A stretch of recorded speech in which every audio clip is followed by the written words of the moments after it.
Welcome to the IESF World Esports Championships qualifiers. I am Waxen, joined by Black, bringing you the first of 3 days of Dota 2 actions. And Black, welcome to the stream. Are you excited for the first set of 3 best of 3s that we're gonna have planned for the people this week?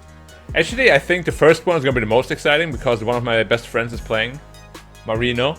He was one of my ex-teammates when I competed in South America. So hopefully they'll do well because obviously I would love to see him there. Well, see them where, you might wonder if you're watching it from home. Well, this is the road to Riyadh. The teams of the Americas regions are fighting to qualify, of course, to the World Esports Championships later on this year in Riyadh. And how many slots do we have up for grabs this week, Black? How many slots was there? Was it 4 this time around? 4? Per region? How many was it in the America region? So I think it might be. I think Americas are split into 2. So I North thought it was America. 2 each, right? I don't think that doesn't sound quite right. I think we get 1 for South America and 1 for North America. So 2 total. Okay. No.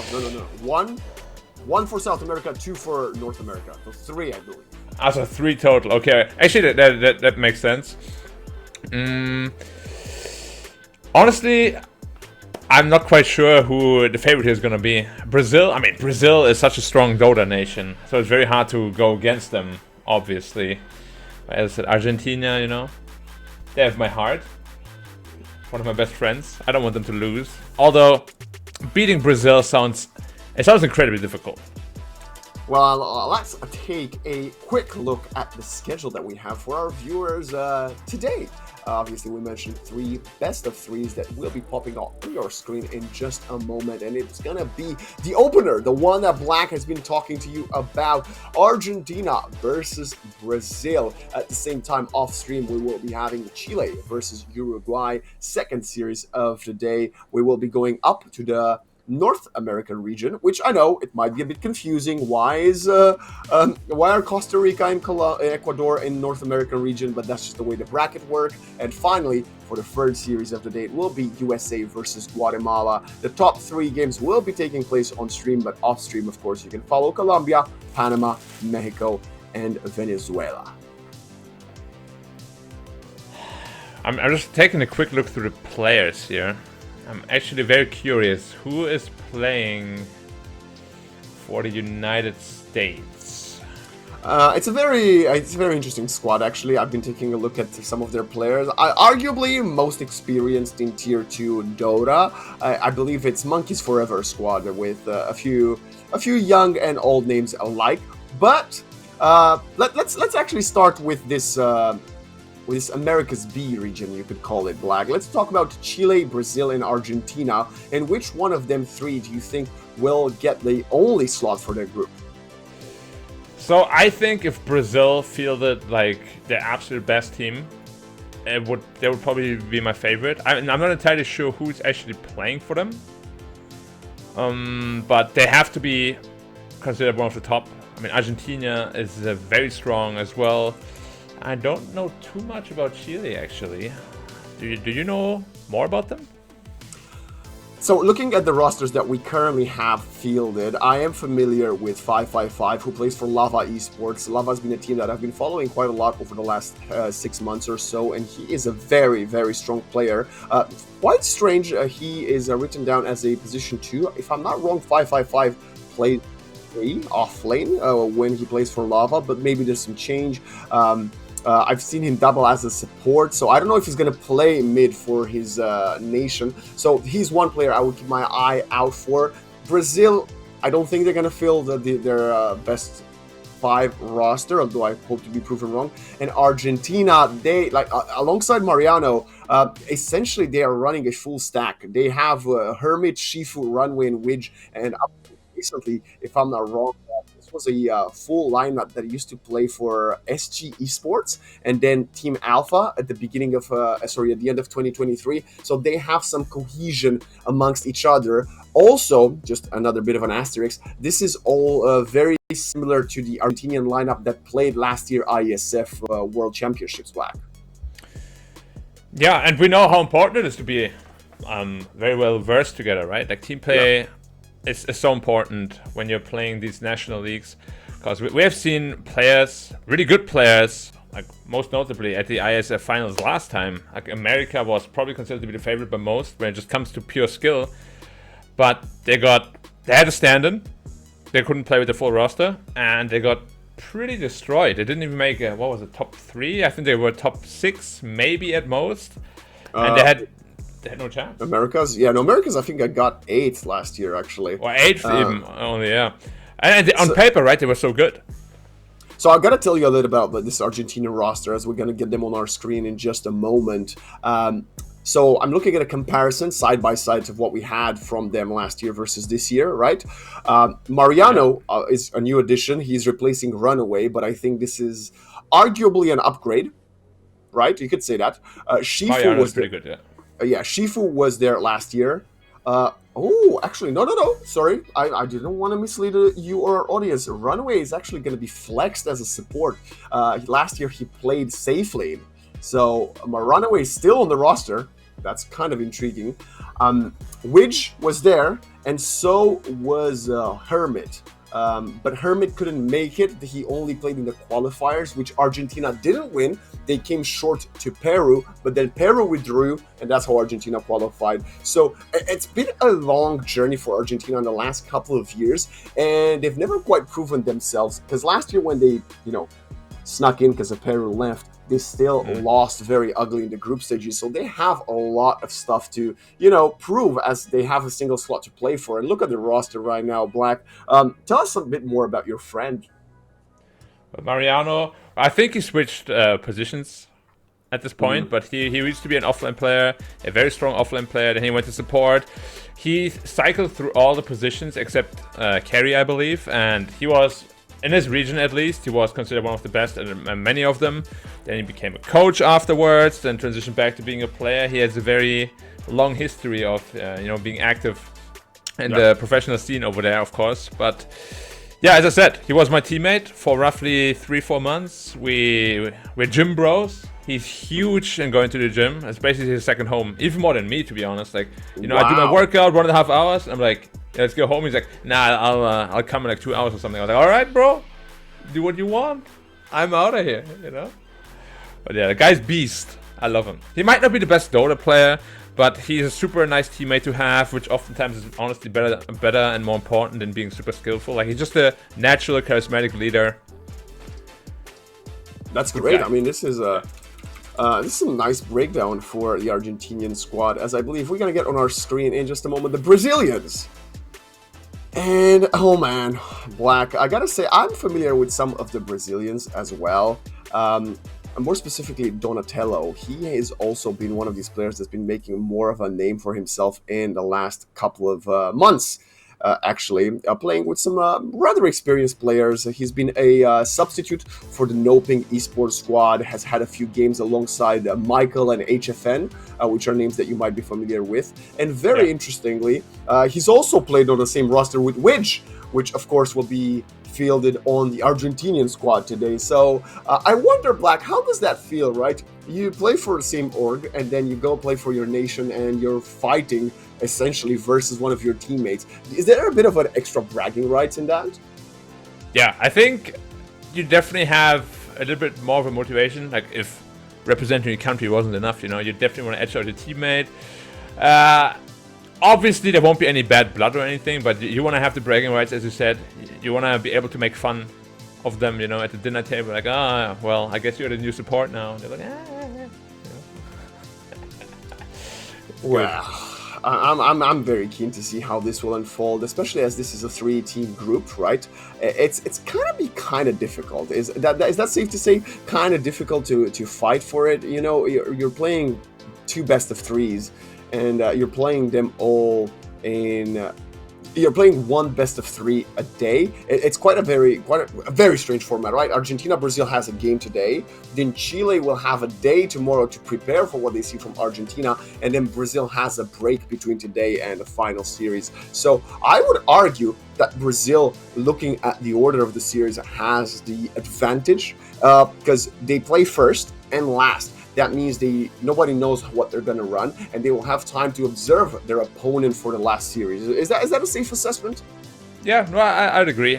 Depending on what sort of preparation they do, because honestly, there's lots of different approaches out there. Like some players just freestyle on the spot, other players are super deep into preparation, picks, drafts, ward maps, all that. So depending on how seriously Brazil takes this, yeah, no, I'd agree. Big edge to go first and last. Yeah, of course. I believe there's also the potential of tiebreakers in such a format, and I wonder what does Wikipedia say about this, because if every team wins in a 2-0 fashion or 2-1 fashion, the results are identical, apparently, according to Wikipedia, we would get head-to-head results between the tied teams. Obviously, you can't... Is that a way you could tie between two teams? Well, both teams win two... Can both teams win two games? No. Well, No. every team plays 2 matches. Yes. So if Team A beats B and we 2-0, no, I think no. Whichever team wins 2 games, they're in. Yeah, one team wins 2 games, or they all win a game and it's a tiebreaker. So then apparently the format's just a best of 1 tiebreaker. But I think it's not going to be head-to-head. It's going to be, first of all, map differential, right? So winning in a 2-0 fashion is so valuable because you win 2-0, you lose 1-2 in your second series, and you're still pretty much guaranteed that single slot to Riyadh. Yeah, as you said, it's a super short format. Well, not short necessarily, but you don't really play that much. So every win, every map win and loss just hurts that much more, Like it's super, super important to win every map that you can. Because as we said, 1 win literally already guarantees you a tiebreaker. 2 wins means you're instantly in. Yeah. I mean, we could be looking at this point where Argentina wins today and tomorrow, and they're essentially qualified. And then, and then Brazil's like, what are we playing for, guys? Yeah. That is always a possibility. But, we're only moments away from getting into this first series of the Americas B region. But let's talk a little bit about the Americas Group A, Black. That is a completely different format. There's way more teams. We have, I believe, 8 teams in 2 group stages. The top 2 from each group makes it to the playoffs. And then in the playoffs, you obviously have a qualifying match. You win that, and then you make it. How do you feel? How do you feel about that one? Is it something that you prefer to the single best of 3 teams? I've always been a big fan myself of lots of games, because the more games you have, the less likely it is that, well, depending on what sort of position you think you're in. If you think you deserve to be there and you're one of the favorites, you want to play as many games as possible, which basically means there's the least amount of room for upsets, right? That's what you want if you are, for example, like USA, right? But if you're a lesser known team, maybe like Panama, I don't know too many of their players. Wait, do you think USA is a favorite? That's also a question. I'm just saying hypothetically, right? Hypothetically, the favorite always wants more games, and the dark horses want less games, because like they come in super confident. Usually dark horses, right? They're super confident, but nobody knows about them. So they want to have the least amount of games possible to reach the top. Well, we're going to talk a little bit more about that Group A in the second series of the day, as we are now changing our focus for this matchup between Argentina and Brazil and the draft for the first game, which is now underway, Black. And it's been a couple of weeks since we last saw each other, and we covered a Dota 2 game. And I gotta say, this hasn't been many changes. Unless you want to take into consideration, of course, the S-tier tournaments that finished, and then lower ceiling teams started copying what Gaming Gladiators did. Yeah, but it's always like that, right? Like a team does super well in like a tier 1 tournament, and then it trickles down to a tier 1.5 scene, and a tier 2 scene, and a tier 3 scene. It always happens like that. Like usually, why the top teams are the top teams, not only because they're better, but because they understand the game much better and they figure out things quicker. Of course, they also have more helping staff, coaches, analysts, all that, which aid them in that endeavor. But that basically means they figure out a strategy sooner, they figure out stronger heroes, they combine with other heroes sooner, and that's why it's always this trickle-down effect. And Argentina is going to go for what I think it's very interesting, to say, to put it nicely. It's a Dragon Knight first ban. Maybe they might know something about Brazil. The Dragon Knight is a very solid hero, and we've seen it played a lot as a carry lately with a cleave facet. But Brazil's sticking to what I would believe is slightly better. Shadow Fiend, Snapfire. Hopefully, though, my fingers are crossed, we're going to see banning out of both the Dark Seer and the Snapfire, but I don't know. Am I wishful thinking? I mean, we'll see. We have seen lots of bans, and not bans throughout the entire qualifiers, because honestly, obviously, these teams, they have their own approach to Dota. We don't know how well they know each other also. Maybe they're just banning, quote-unquote, like inner meta heroes. You know, like every region has their own meta, which we wouldn't know about. But so far, I think the bans look pretty cookie-cutter.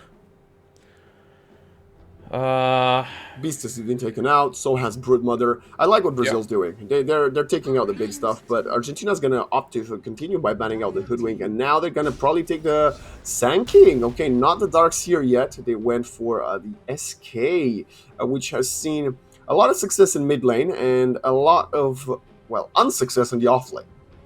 Yeah, so hopefully it's the mid lane. That's what I'm hearing from you. Yeah, definitely. Yeah, I don't know, like, it just doesn't give you much in the offlane, to be honest. Like, nobody ever, well, don't say never, but nobody is gonna fall for this, you know, Caustic Finale, Stinger Bomb anymore. Like, that's so 2015, you know, when people did that and fell for that. It's never gonna happen. Just put in mid lane, sandstorm the creep wave, farm, stack, farm some more, scale into the mid late game, become the super annoying hero that you can be. No need to put a hero like that in the offlane where he actually doesn't shine at all. Especially against Ember Spirit, they put the Sanky middle and then crush him. What's up with this Ember Black? I am slightly concerned about this choice from Brazil, but now with its Elder Titan that reduces some of the physical. I don't know, man. Still, Ember Spirit first pick. Actually, this combo isn't super good. Like, it's not as good as like a Spellcaster and Elder Titan. It's not terrible, of course, but the Spirit only reduces the magic resistance, of course, which doesn't really matter to Ember, because Slight Spam is all physical. So, I'm not entirely sure why they picked Elder Titan together with Ember in the first two. You probably could have picked them even second or third phase if you wanted to.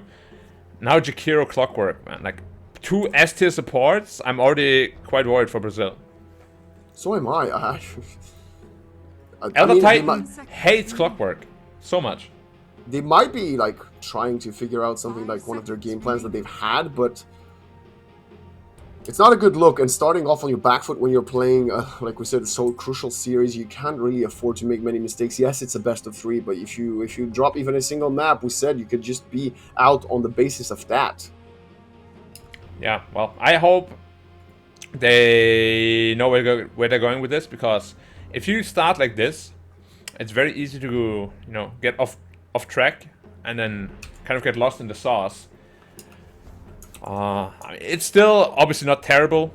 Like, the heroes still synergize a little bit. You have a nice setup with Elder Titan and Ember. But yeah, Elder Titan really hates playing against Clockwork. You don't really have the best reach against Jakiro. I like Argentina's draft so far. And we've seen Jakiro be so strong in the last few weeks, Black. It's actually one of these heroes that I kind of, I mean, I love as a support, but it's very annoying to play against. Whenever it's against you, he does so much magic damage. The Liquid Frost is very annoying, and they have a lot of spell damage coming in from both the Sank and Jakiro, and even the Battery Assault of the Clockwork. Imagine you get a Clockwork with expanded armature, gets 1 or 2 heroes between the cogs, and then you get a Macropire on top of that, and that is incredible. Yeah, I always love it when 2 supports can just kill as a combo. Like, if you don't need a core and you need a smoke, the game just becomes that much scarier for the enemy team. Rubik, of course, classic against Sand King as well as Jakiro. Nice spells to steal. We have seen Rubik pretty much in every game. Banned or picked. Well, mostly picked, honestly. It's pretty much never banned, surprisingly. But Yeah, I think it's teams are still- prioritizing other heroes more than the Rubik for some reason. Yeah, I don't know. I just feel like Rubik is in every game. Alchemist. Wow. Okay. I think Ursa right now looks insane for Argentina, to be honest. Ursa, Jakiro, we already know that lane is insane. And Ursa eats Alchemist for breakfast. Eats all of the heroes for breakfast, actually.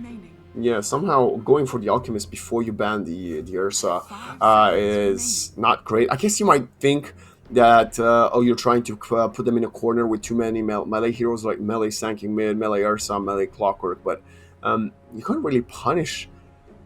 You can't really punish it with anything at this current moment, and you don't have that much reliable stun for him other than the concoction maybe. But the Ursa has the enrage to just get out of that, or the searing chains, and they're gonna go for the Sven instead. Okay. I mean, that's a great answer to Elder Titan and Alchemist, who of course love minus armor. Yeah. Sven gives your entire team like plus 20 armor, which is kind of ridiculous. What's the duration with the talent? Like, I don't know why it's still in the 5-second game, downtown. honestly. It's a 5-second downtown, but I would say more often than not, when you're playing Sven core, which I assume this is what it's gonna be, because you can't really play Clock or Jakiro core, Yeah. you go for the other facet. So the work rate is still good at dealing with the armor reduction, but not as strong as the support Svens we've been seeing. Yeah, but still, you get how much armor? 15 armor for 15 seconds, dude. Holy nuts, that is crazy. And if you get the shard, it's an additional 6 armor. There's plus 21 armor. Like a minus armor strat like this gets completely negated by that. I don't know how that's not... How is it in the game? Plus 5 at level 10 is crazy. I still think a Darkseer here would have been much better for Argentina. Like, imagine you have a Darkseer, Sven, Jakiro, Sanking, but they banned it themselves, which is quite strange to me. I'm really intrigued to see what their offlaner will be. Again, assuming the Sanking will be going mid, as both teams are looking to find... Wait, Argentina is banning the Troll. Do they think this is an Alc offlane? Well... I guess so. Again, we don't really know what they're thinking. Dude, I've seen crazy things like support Ember and stuff, you know? So maybe they're thinking it's like a Rubik mid. It could be an Elder Titan offlane. Elder Titan offlane could be it, actually. Elder Titan offlane is very, very good, and I don't think the Sven has a good time versus it. Yeah, but Jakiro is generally pretty good against it because of their attack speed slow. But yeah. But what about Alc for ET3? Then the acid spray on the ground and a couple of right clicks, Jakiro just dies, right? I'm gonna say I love Alchemist 5 actually, to be honest. Okay. Yeah, Alchemist 5 plus 1 physical like damage dealer. Yeah, and putting Rubik 5 would be quite hard. I think you're correct here. Yeah. Dire team pick. Wow, man. I've seen this hero be banned a little lately. And some pro players are running it in pubs, and I have yet to see it actually be played in a competitive match, not in a pub. So I'm quite intrigued to see how Argentina is going to make the Lycan work. But Lycan is very, very good versus this elusive, quite hard to connect with stuns, right? By the time the unstable concussion reaches the Lycan, he's been running away halfway across the map. He's going to... distract a lot of the damage, the right-click single target focus damage of the Brazilian squad, which is going to allow the Sven and the Sanking, even the supports, to do a lot of work in the team fights. I like the way Argentina's turned around with this draft. I really like the Argentina draft as well. We'll have to see what Brazil last picks, but I feel like the entire draft has somewhat been countered. Like Sven, I think, counters the entire strategy pretty much by itself already. Okay, that's pretty damn good. Timbersaw is very good. Timbersaw is great, but is it good enough versus a Lycan Sanking that just get out of there? What is there for them to really lock them? You've got Telekinesis, Stomp, Concoction? Yeah, the question is, do we think that Timber can carry them by himself? I mean... The hero definitely has the potential to. You get the double chakra on level 6, there's so much damage coming out. It's a lot on his shoulders though. The lane should be pretty easy. So there's definite potential. I like the last pick, that actually kind of salvaged the draft for me. It's just obviously not nearly as easy to execute as Argentina's. But it looks good. I think that Timber actually gave him a fighting chance. Is Mariano playing with the name of Gork? No, no. Actually, I just saw in the lobby that Mariano is not playing, I think. I also don't have him. I mean, I have him on a friend list, but he's not in the game. So maybe he couldn't make it today. But that's the Mariano-less roster. Okay. Well, this is going to be quite interesting. I'm trying to see. Oh, you might find this interesting. Gork has previously played with Argentina. This is 4 out of the 5 players that got second place in the qualifier last year for the Argentinian squad. And in that campaign last year, they defeated Brazil, and Brazil fielded a hell of a roster last year. It was the full infamous squad, and Argentina beat them with 4 of the 5 players. And as we have a few more unknown quantities for Brazil, this might tell us a little bit of what to expect in this game number 1. And in regards to the last qualifier also, I think Peru is probably, at this point at least, the strongest quote-unquote region in South America. So like losing to Peru, there's really no shame in that. Like it's an insane Dota region. There's so much talent there, so much individual skill. I mean, that roster was Lumiere, Alone, Elmisho, Gardic, Vitali. Like that was a hell of a lineup. So, yeah. Yeah. And the crazy thing is, it could get even better. You know, like Peru. I kind of feel like Peru is like SEA. They have so much untapped potential. It's just their leadership throughout the years really fell flat. Like they didn't really have anyone that really, you know, came up and was like, hey guys, we have to do this at that moment. Like their plays are very instinctive, which makes them very scary. But at the same time, it also makes them more predictable. You know, of course, it has changed a little bit over the years. Peru's gotten better and better. SEA has gotten better and better with that. But still, we haven't seen like a PPD or anything like that out of their region. You know what I mean? Yeah. I'm going to tell you a little bit of a fun fact about the Brazilian squad, which is not the best one. They are a rather new roster together. 4 of their players are playing for Random Esports, and in the most recent tournament that I covered them in, of course with a different position 5, they went 2-8, and that's 2 maps and 8, 1 maps and 8 losses. They only won a single series 2-0 versus one of the better teams, but. Yeah, still very much ups and downs currently for this roster, but we'll see how they manage to deal with this pressure of playing for their national team. Well, starting off pretty good for them. Instant D-ward, which means, of course, vision advantage, as well as a little bit of golden XP advantage. Nothing major, won't really impact anything, I think. And it is indeed a tanking middle. Nice, happy to see that. Should be a 2-2 split. Probably.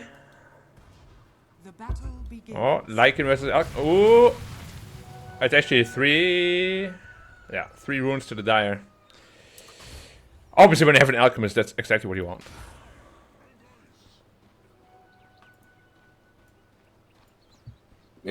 I mean, Alchemist with what has now been an innate ability, the Grievous Greed, turns into an absolute machine.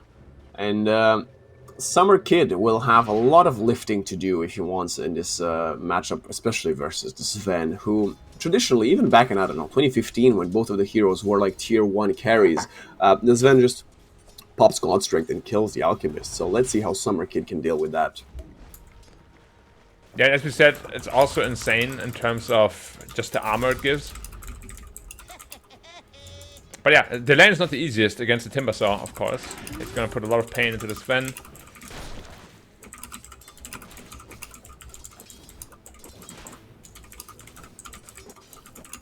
Okay.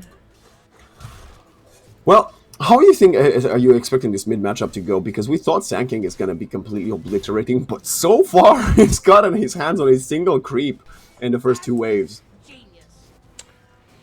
Yeah, both the side lane is also struggling quite a bit with last hits, actually.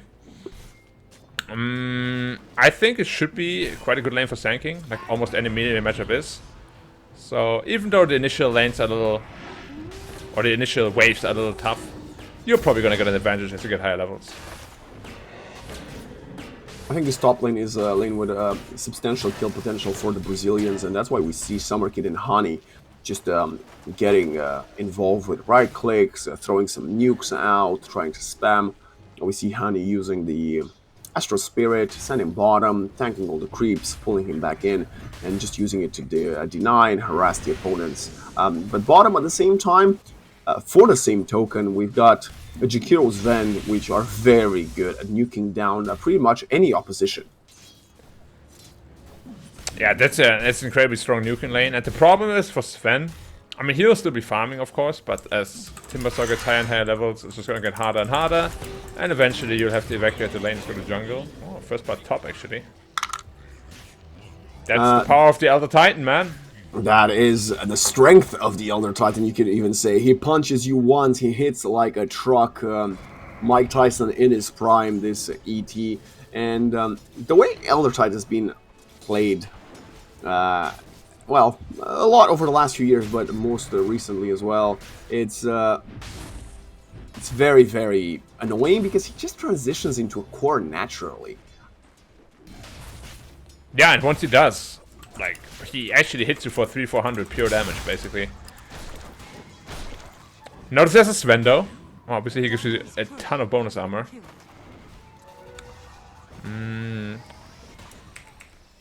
Ember Spirit is still doing incredibly well for himself. I'm a little bit concerned, because once Ember is 6, the rotations he can make happen, it's going to be very scary together with the Alchemist, especially. Like, he just comes top, one acid spray, a slide might be half health of your hero.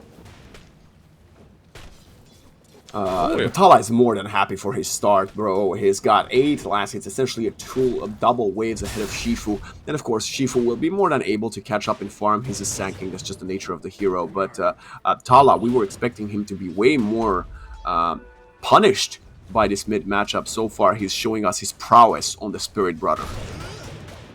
Yeah, doing incredibly well. But it's a Sand King. You can't really pressure Sand King mid too much. As you said, it's just the nature of the hero. Sandstorm spam, not much you can do about that. Yeah, the more levels he gets, the harder it is for anyone to actually fight. Yeah, Elder Titan actually with the rotation to the bot lane through the portal doesn't really lead to anything. Sven is a tough kill.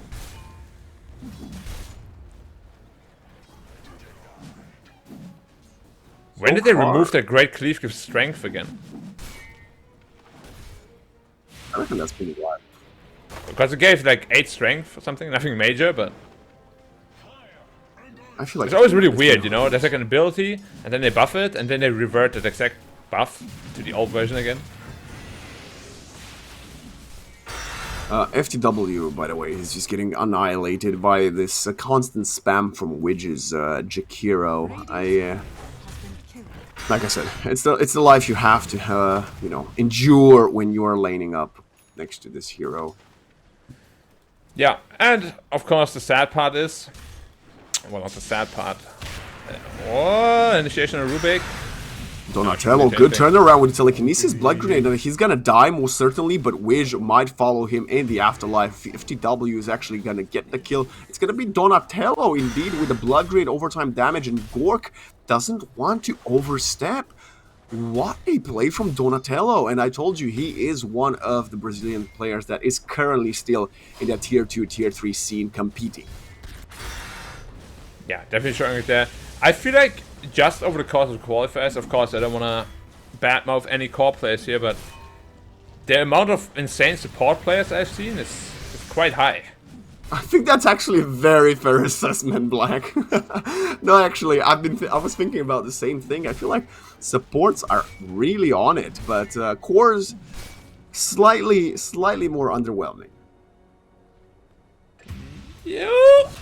Nice rotation by Donatello again. Always gonna be worth it. Yeah, you lost the Elder Titan, but killing a Sand King is big. How's our Lycan doing? I haven't seen Lycan in a while. Dominator's almost up. So you basically lost your timing to do much of anything. He's actually top of the net worth. Damn. What do you think about his init? I don't even know what it does. Let me just check it for a second. 2% damage neutral. I think that's a quite interesting way of helping him scale up, but is he going to be able to scale away from this? The Clockwork's there. He's Invis. He's going to come out with a Battery Assault. They're turning around. Hermit's still trying to get the damage onto Summer Kid, but Summer Kid, nice sidestep of the Cog's damage. Run away, trying to run under the Alchemist, and he will manage to claim the kill onto the carry. Now Widge is there as well, and Hani wants to get a trade back, but he's not going to get anything other than a beating from the 3 players of the Radiant squad. Now the Ember Spirits coming in for the assist. Finally, FTW with the TP on the Timbersaw as well. Hermit going left, going right, going south, and he will most likely fall to Tala's Sleight of Fist. To answer your question, I think it's a good way of helping the hero continue scaling into the late game. But then again, what does it mean exactly? Is it just him or also his summons that do extra damage? You know how this usually works with Beast and Lycan. It doesn't say it's for the summons, but it usually is. Because if it is, that means... That's broken. It's broken, actually, yeah. Like having like some Dominator creep or some big Dominator creep. Yeah, it doesn't say hero deals 2 extra damage or... But it's also not an aura.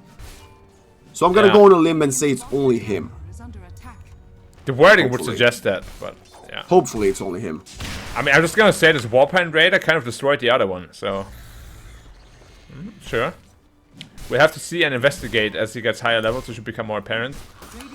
Wisdom Runes were, of course, traded. Runaway and Donatello got 1 each, as we have a nice way. I've been seeing more and more of this over the last 4 or 5 months of players running Alchemist.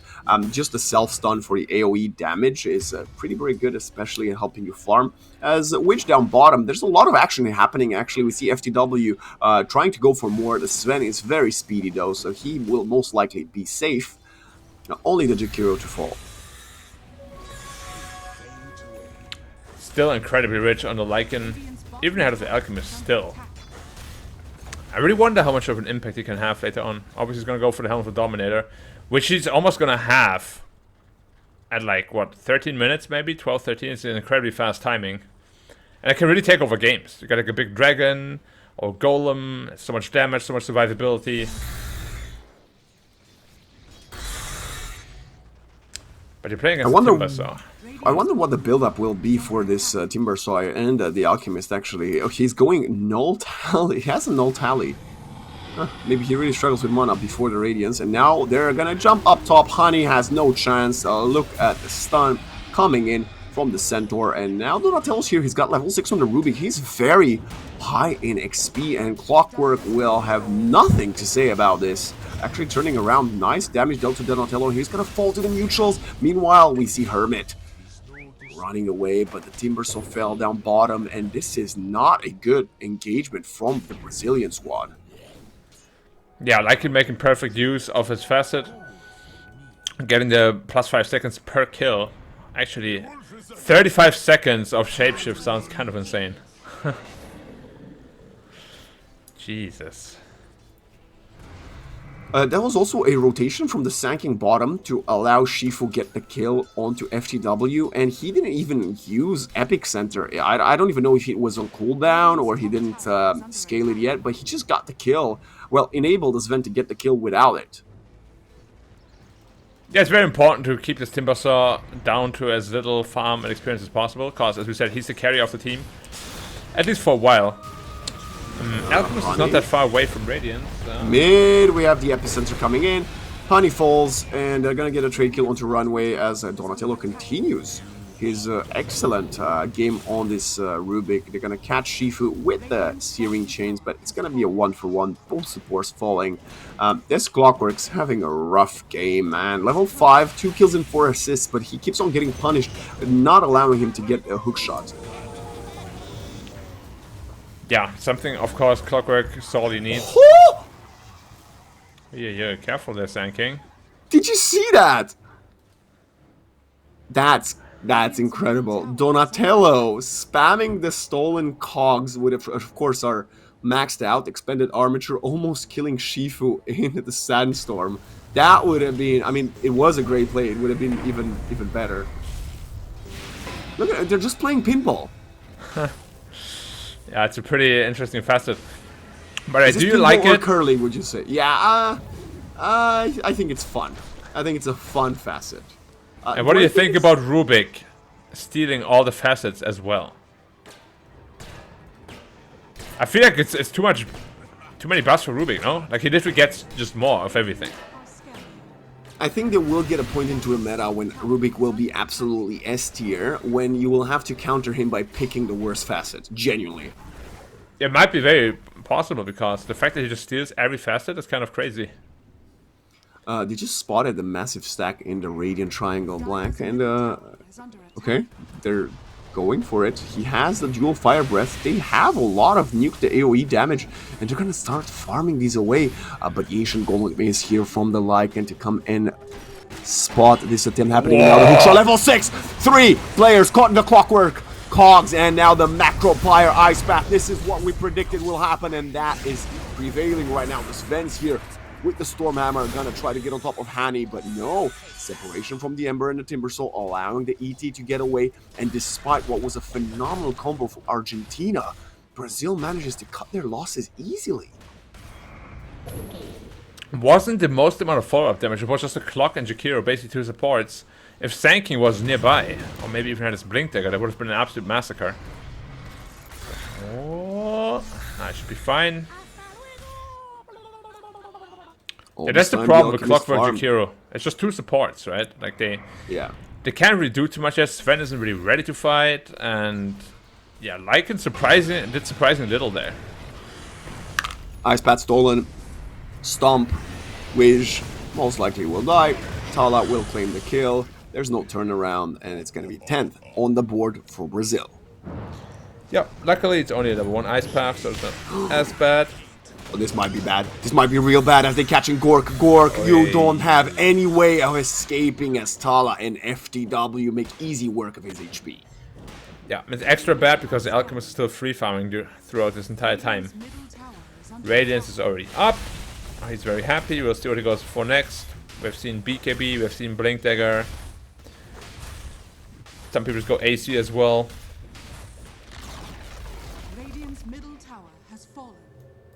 No, they're continuing to farm. I think Brazil has definitely hit the tempo in this game, which I didn't think would favor them. I thought 10 to 20 would be on the side of Argentina only because of the what I assumed would have been overwhelming nuke damage from the Sanking and his supports, and of course the Lycan running at you. But the Lycan hasn't really gotten involved, Black, other than a few initial kills on the lane. Yeah, that's the biggest problem the hero has, in my opinion. Just getting involved seems rather difficult sometimes. Because you're obviously very shapeshift reliant, and then if the enemy team has a ton of movement speed or mobility, like Timber, Ember, Elder Titan, it's not easy to really hit heroes. He's very tanky though, 2.3k health, so I don't know if they can burst him. Ooh, that's a bad kill. And now they're going to try to get on top of the Widge, and he will die without even using the Macro Pyre. They want to get on top of more, but look at the damage! Donatello's just melting to this Granite Golem and the Lycan Wolves. In the end, he will get away, and oh my god! Honey! Just completely right-clicking down that very beefy Granite Golem to kill him. What is Shifa doing? Cutting wave. No clue. He should not be there, but he's fine. Should be fine now. He's just Sanking. I don't think he's fine. Whoa, that ward. He's dead. Good night. Alright, they're getting outpaced and outplayed right now by Brazil quite heavily. Lycan has a Blade Mail queued up.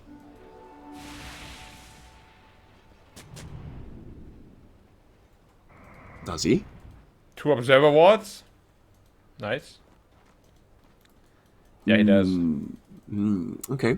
Well, Argentina is definitely feeling the pressure of playing versus the Brazilian squad right now, and they're not really delivering at all. Ice Path to stop Tala, but there has a Shield Rune and a Flame Guard, which will most likely fall as the hookshot gets forced out to separate and save his Jakiro, but with a Fire Remnant in the triangle, Tala gets out, and now they're going to turn their focus on trying to claim this tier 1 tower. We have the Dragon here, throwing some fire on the ground. And they're trying to defend, and I think they're doing it successfully. Yeah, we really need to start seeing a little bit more pressure from the Radiant. Like, Alchemist is farming a little bit too freely right now. Blink Tag already done. BKB queued up next. Now, the edge that they have is they still have a massive amount of minus armor through the Lycan.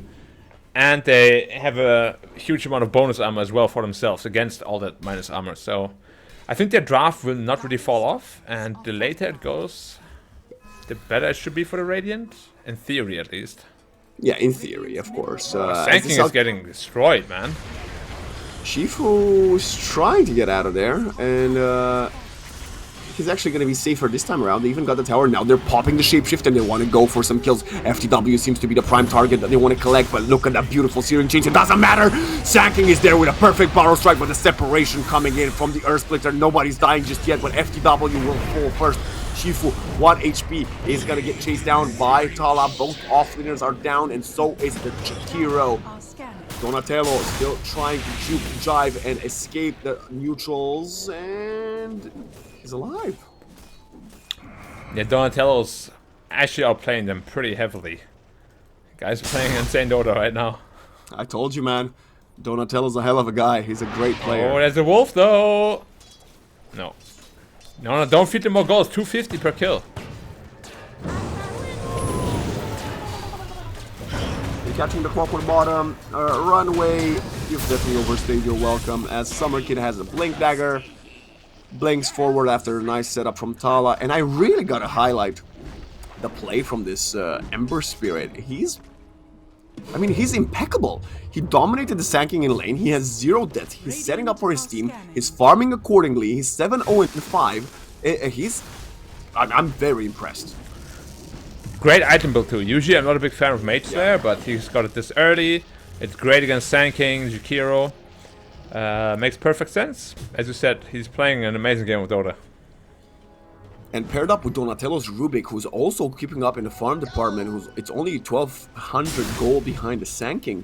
It's not looking sensationally good for Argentina, as you mentioned, yeah, they have potentially the ultra late game in their favor, but they need to start doing something, which is not dying, which is what Shifu seems to be heading towards right now, with the Borrow Strike stolen after that reveal. He was playing under an Observer Sentry combo. Has no chance of surviving. 6k lead already, of course, it's going to snowball more and more. With the Alchemist especially. I wonder what the winner is like. You mean Dota Plus? Yeah, okay. 56%. Yeah, I still feel like the draft of the Raiders is actually quite a bit better. Yeah, but they need to use it, which they haven't really done so yet, right? I mean, what has this Lycan achieved yet? He's farming, but I genuinely feel like he should be doing way more, right? Isn't that why you play a Lycan core? It might be the item build too. Like, I feel like I mean, Orchid is Blade good, but why Blade Mail? Maybe like when ET gets on top of you? I don't know. Like, I feel like what you want to do, Orchid is fine, I like Orchid, but then yeah, probably BKB and like a Harpoon. Like, you gotta stay on top of heroes. I feel like if he didn't have the Blade Mail and he had the Orchid completed already, that would be much better. But, ooh, he's actually gonna go in for a sneaky Tormentor steal. Oh, wow, maybe actually. The Tormentor is considered a neutral creep, right? So his faster should work against it. How about Roshan? Maybe that's why he built the Blade Mail for a lot of damage. I mean, does it even matter? Tall is godlike, bro. He's 9-0-5. He has another 2k in the bank. He's level 15 on an Ember Spirit. Are you even gonna make it in the ultra late game versus this guy? Well, the good thing about Lycan is split push is always gonna be on your side, right? So they should be able to stall the game very, very long. I took the Radiant Tormentor, so both teams have the Tormentor. Yeah, who got the shards? I believe Jukiro and Donatello. Oh, wow, these are some very valuable shards, actually. I think I would have probably preferred the Jetpack on the Clockwork to the Liquid Frost, but again, Liquid Frost is a hell of a spell, so who knows. Like I said, probably one of the you know, it is valued a lot in Tier 1 Dota, but I feel like for a lot of lower tiers in play, people don't really understand why the spell is so strong. So let's see how successful will it be in burning through the HP of some of these beefy strength heroes on the side of Brazil. Yeah, I mean, Jetpack is just so OP because flying vision is it's insane. It always has been insane. That's why Bad Rider was in the meta for literally years. For 15 years, yeah. Yeah, like Bad Rider or any sort of flying vision. Do you remember the Harpier that was just a permanent ward? The which one? The Harpy? The neutral creep? That had like the scout yeah. function? I don't remember that, no. Wow. So it had like an ability that just makes you fly, and you get flying vision. More as an observer ward. And the mana region of Dominator made it so the uptime is 100%.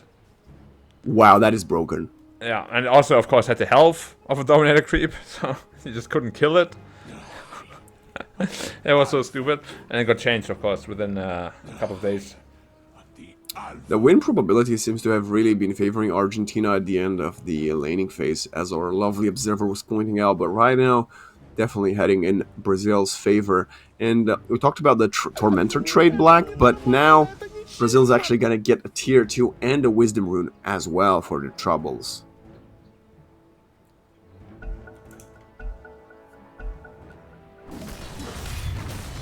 Alright, game resumes. Top tower is getting pressured. Self-stuns are being had. Radiant structures are fortified. Easy Tier 2, what's Lycan up to? Full BKB on the Alchemist, by the way. Yeah, he's rich. And he's going... Radiant's top tower. I mean, I've seen this a couple of times. Octarine Core plus the Mixologist means your stun uptime is insane. It's almost permanent, isn't it? Yeah. Same with the Berserk Potion. Actually, I'm pretty sure your Berserk Potion is permanent. Or pretty damn close to. Well, Brazil's definitely been cooking something nice in the kitchen. And now, the reason they're here is because they want to go Roshan, but they're a bit late there, as the Lycan and Gork's Sven have completely melted that one. It wasn't even used, God Strength wasn't even used, because Hermit Strength, like we suspected, was enough for them to just kill the Roche. Yeah. It's kind of crazy. I do think Apex Predator works on Roshan, right? It's considered a neutral creep too. So, I mean, just casually dealing like 30% more damage is pretty insane. And now Brazil's timing should, in theory, be halted a little bit. Because, of course, they don't have the Aegis, which is, of course, what they would have needed to potentially break or force a high ground fight. Oh, Ember Spirit gets Orchided up top. Ember, Sleight of Fist is out, never mind. So a big victory for Argentina here, who's continuing to farm into their cores, but I'm really concerned about this Sanking. It's, what is it, like the 5th time we get a Sanking in the qualifiers that is not looking good, but he's gonna try to make it good now as jumping in, and oh, they didn't catch anybody. Yeah, Force Staff as well as Allied Telekinesis Lift. Pretty insane tools to save someone. They're going for the turnaround now. Wish down to half HP, and look at the Ember Spirit coming in with the damage. The Maelstrom procs are coming around, melting to support, but they're going for more. They want to Orchid, they want to kill the Ember, and they're not going to get him just yet, but Summer Kid's going in the front line, melting everybody. The Aegis is gone, and now it's the Lycan trying to find some of the supports, but he doesn't have vision. Donatello survives for a little while longer in the Sandstorm. 2 for none. 3 if you include the Aegis. Yeah, Lycan can't really stick on anybody. I still don't quite agree with this item build. I do think you need any way to stick on top of a target. Whether They it's desperately initiate with used the everything heroes on. or... They desperately used everything on the Ember, including the Orchid. That's, I think, Yeah. that was the first mistake. I mean, especially because it has an illusion rune, so it doesn't actually care about the Orchid. I think you gotta kill Donatello, bro. I think he's been doing so much in these team fights. Just kill the Rubik. Like, focus him, kill him, and then I don't know. Radiant's middle tower has I think he's been trying. But it's Clearly very hard. has it. Come on. No, it's really hard to actually kill because he has Force Staff and he can lift himself off. Like at this point, Rubik is no joke. But itemization is also something that I'm not a big fan of on the side of the Radiant. You're going for this Helm of the Over... Like, you're playing Lycan, okay? Fine. I've seen a lot of Lycan actually played in pubs as a carry, not as an offlaner, because you need an offlaner to build these auras. This is the name of the game right now, Black. You gotta build auras, and your Sanking mid didn't go for auras either. He didn't even go for the Sanking mid build. He doesn't have the Bloodstone yet. I don't even know. He's playing offlane Sanking from 3 patches ago. If he didn't go for Bloodstone, I think he should have went for Greaves Pipe, Crimson Guard. They don't have that. Whereas the Timbersaw is doing what he should do. FTW has the Greaves. He's going to get BKB. They got the drums from the Elder Titan. And yes, there are drums on the Clockwork. But the Guardian Greaves is such a value item that you need to have every single game this patch. Yeah, I mean, it's effectively just how much? 350 per target times 5. Quick math, 750 health. That you have that the enemy doesn't have. You know, it's absolutely crazy. Like, that's how aura metas always are. And truth be told, I kind of dislike aura metas because of that. It just kind of locks the meta game into a certain playstyle, which is something I really dislike. Like, to me, Dota was always a game of, you know, expressing your free will and your freedom with item choices, but obviously in the aura meta that's not really a thing. You don't build auras, you probably lose.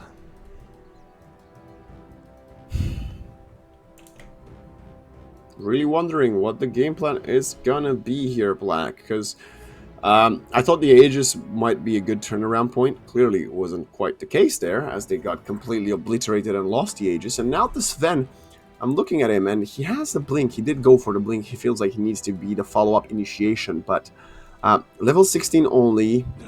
The Vanquisher is very, very strong, but not as strong as it will be when he hits at level 20 for another 4 levels. Doesn't have a Crystallis quite yet. He's not yet the menacing power that he needs to be if they want to win some team fights. Yeah, his damage, I feel like it's just like the Lycan right now. They have problems sticking on targets. Like, they're not initiating together, which just puts them at a huge disadvantage. Like, Sanking stuns and an Ice Path follow-up, but then what? Like, I think the fact that Sanking stuns and dies is not a good thing. That's why we see either the auras or the Bloodstone build on the Sanking, so he can sustain himself long enough in team fights. Lycan? Hello? Lycan? No, okay. He doesn't have a BKB yet, and he doesn't have anything yet. He tried to turn around to deal some damage onto Honey, but just dies. Well, as we could see there though, his damage is very significant. If we can actually hit targets. Brazil has been doing an amazing job this game at kiting the Sven and the Lycan.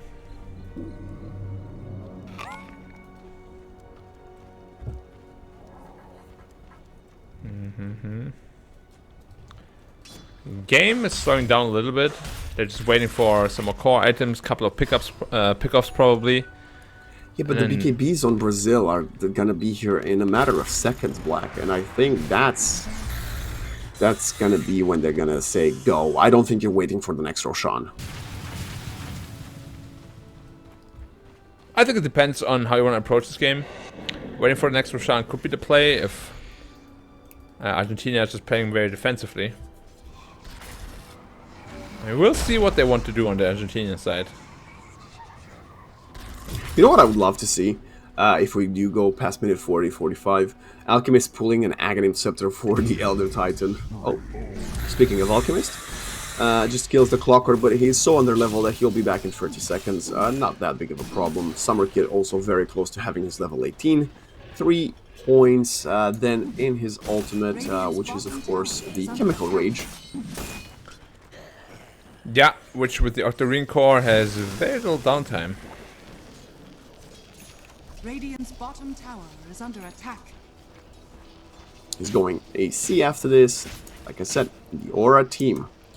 Oh, pops the concoction. Sees this, then just jumps in. Maybe trying to force out his BKB. Gork is getting body blocked by the creeps, but he's running away. He's fine. Shifu is actually kind of faking. The epicenter is going to go back. They're trying to get on the Ember Spirit, but the Ember does have a BKB, and now they're turning around. They're going for the Sven. The damage is there, and the Sven just melts. The BKB doesn't come through in time as he just dies to the right-click damage. Now Hermit tries to run away, but he's not speedy enough. He gets caught from behind. A double kill for Tala, who continues his godlike performance in this game number 1. Yeah, he's doing really well for himself, obviously. 11-0-8, part of almost every kill.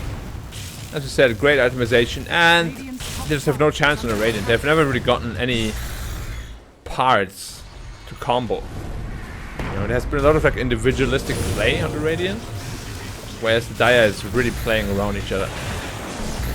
Look at this setup. Oh, man. Chains, Gleipnir, and the Chakram just doing so much damage. In the end, the Ember takes the final last hit, but it doesn't matter. First set of racks will fall. Even when the Sven responds, he has no god strength for another 30 seconds or so. All you can do is look at this angry Brazilian players melting your buildings. Yeah, especially with the AC that's gonna fly in soon. It's gonna be no problem about it. Just long range assassinated Jakiro. Doesn't have a 4-step yet. Vice back, there's gonna be one last fight for them. And we'll see if Brazil wants to take this actually. They can. Rostrings up.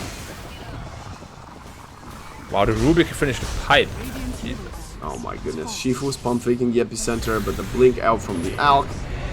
3 of the 6 racks have fallen. The Jakiro gets caught again, and look at the magic damage just melts, but they're trying to go for more. They're going for the last hurrah play. Gork is getting kited. Everybody's running away from him. They need to get on top of a single target for him to do some damage, but the supports are dying in the backline. The separation from the Earth Splitter, and Brazil is heading towards their first map victory in the tournament. There's not enough damage, but there's definitely sufficient there for Tala to get a triple kill, potentially an ultra. It's going to be Summer Kid with the last one. GG's gets cold, and Brazil takes game number 1 from Argentina. In a pretty one-sided affair, unfortunately. I really like the draft that Argentina showed us, but they just couldn't really connect the pieces together. Like when you have heroes like Lycan and Sven, you need to make sure that when you initiate, they're ready to go, because they're your big damage. You could just see every time they jumped someone, they just did not have the damage. They survive for 5 seconds and then they're out. Lots of discussions to be had and lots of plays to be fixed for them. But Brazil, what can you say? The draft didn't look super good at the beginning, but well played to them. Incredible play from them, and yeah, we questioned the fact that their draft looked slightly worse than the Argentinian one, but they clearly had a game plan, Black, and that actually shone through and through. It was the minus physical reduction with the acid spray, with the aura of the ET, Ember longer range sleight of fist damage to melting these targets. We saw the supports of the Argentinian squad had no game at all. Sanking in the end couldn't quite get going in the same way that we've expected this hero to do in this patch. And the first pick, Ember Spirit, I really thought was a mistake, but after that performance, which I would argue was MVP worthy, I'm gonna ask you, do you think Argentina should just ban it outright next game since Brazil prioritizes it so well? Might as well. Like, if you don't have an answer for it, make them a little more uncomfortable. Make sure they have to dig a little bit deeper into the toolbox, you know, to find what they want to do. Don't just give them the same thing again that they just completely dominated you with.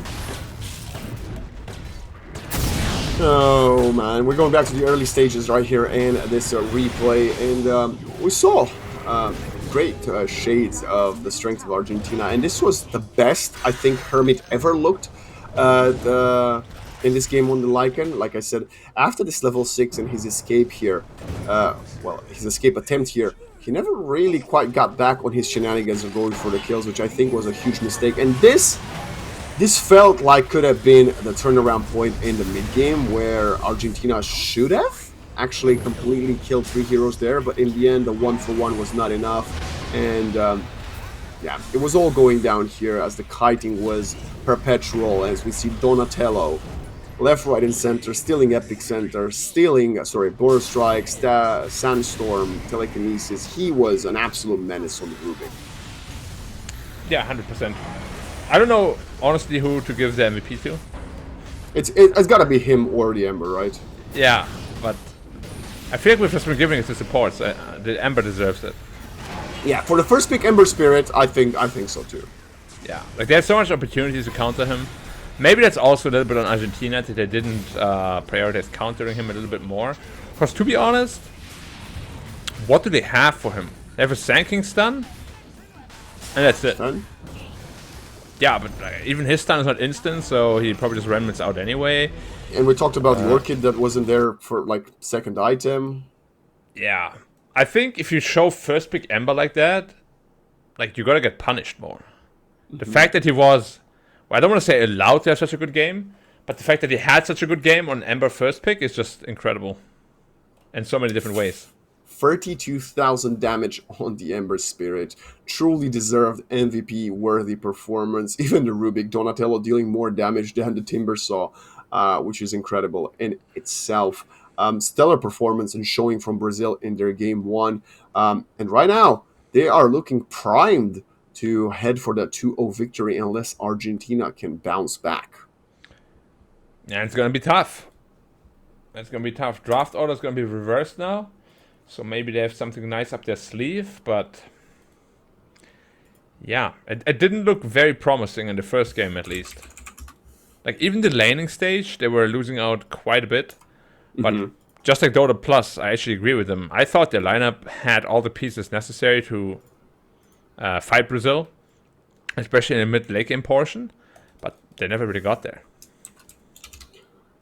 Well, that will be it for the first map, and right now going back to the drawing board will be the Argentinian squad, which of course are playing with what we think it's a bit of a stand-in, right? Is that what we discussed, as Mariano is not on the roster, and the importance of every map has to come in their mind right now. They need to win at least one more to not be, completely on the shelf and dependent on the rest results in this tournament.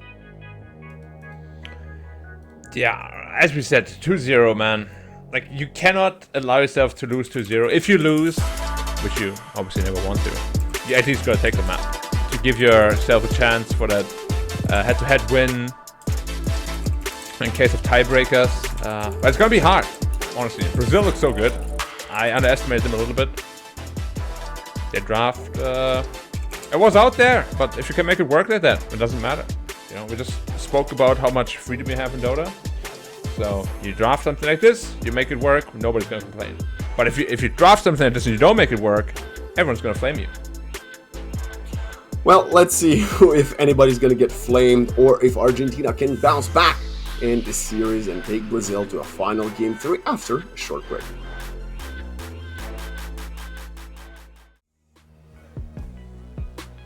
Short and sweet, the break, just as the game number 1 between Brazil and Argentina, as we are back straight into this one. Black, we've broken down what happened in the first one, and I gotta ask you, right now, Ember Spirit, our MVP, may be banning it, but what about the Rubik? Because you gotta decide, pick your poison, right? You can't ban all of the heroes that the Brazilian squad can run at you. And then you also gotta consider some of the other S-tier meta heroes, like the Beastmaster. I think what they should focus on is not necessarily the bans. Okay. I think they could ban the heroes, yes, but what I want them to do is just simplify it a bit more. More targeted stuns, make it easier on yourself. Because obviously, there were some issues when it came to initiation, like they jumped in without being ready, or maybe the players weren't in the right position. So in that sense, just make it easier for yourself, pick heroes that aren't as reliant on positioning, potentially, heroes that can buy an earlier Blink Dagger, and try your luck that way. Because I really think the biggest issue in game 1 was just, not that they couldn't find engagements, I actually thought Sanking found quite a bit of nice ultimates, but there was just no follow-up. So you really got to work on that, maybe a little bit of a better communication, because ultimately I don't think it would have mattered what Argentina played. Like if they play like that, what Brazil would have played. Like if Argentina plays like that, very discombobulated and very individualistic, I don't think they can beat Brazil. Neither do I, and then I'm gonna wonder, can the third team. So of course, that's going to be tomorrow. The match between Brazil and, if I'm not wrong, Chile. Is Chile in the group with them? Yes, Chile, Brazil and Chile. Yeah. No, it's going to be Argentina and Chile. Okay.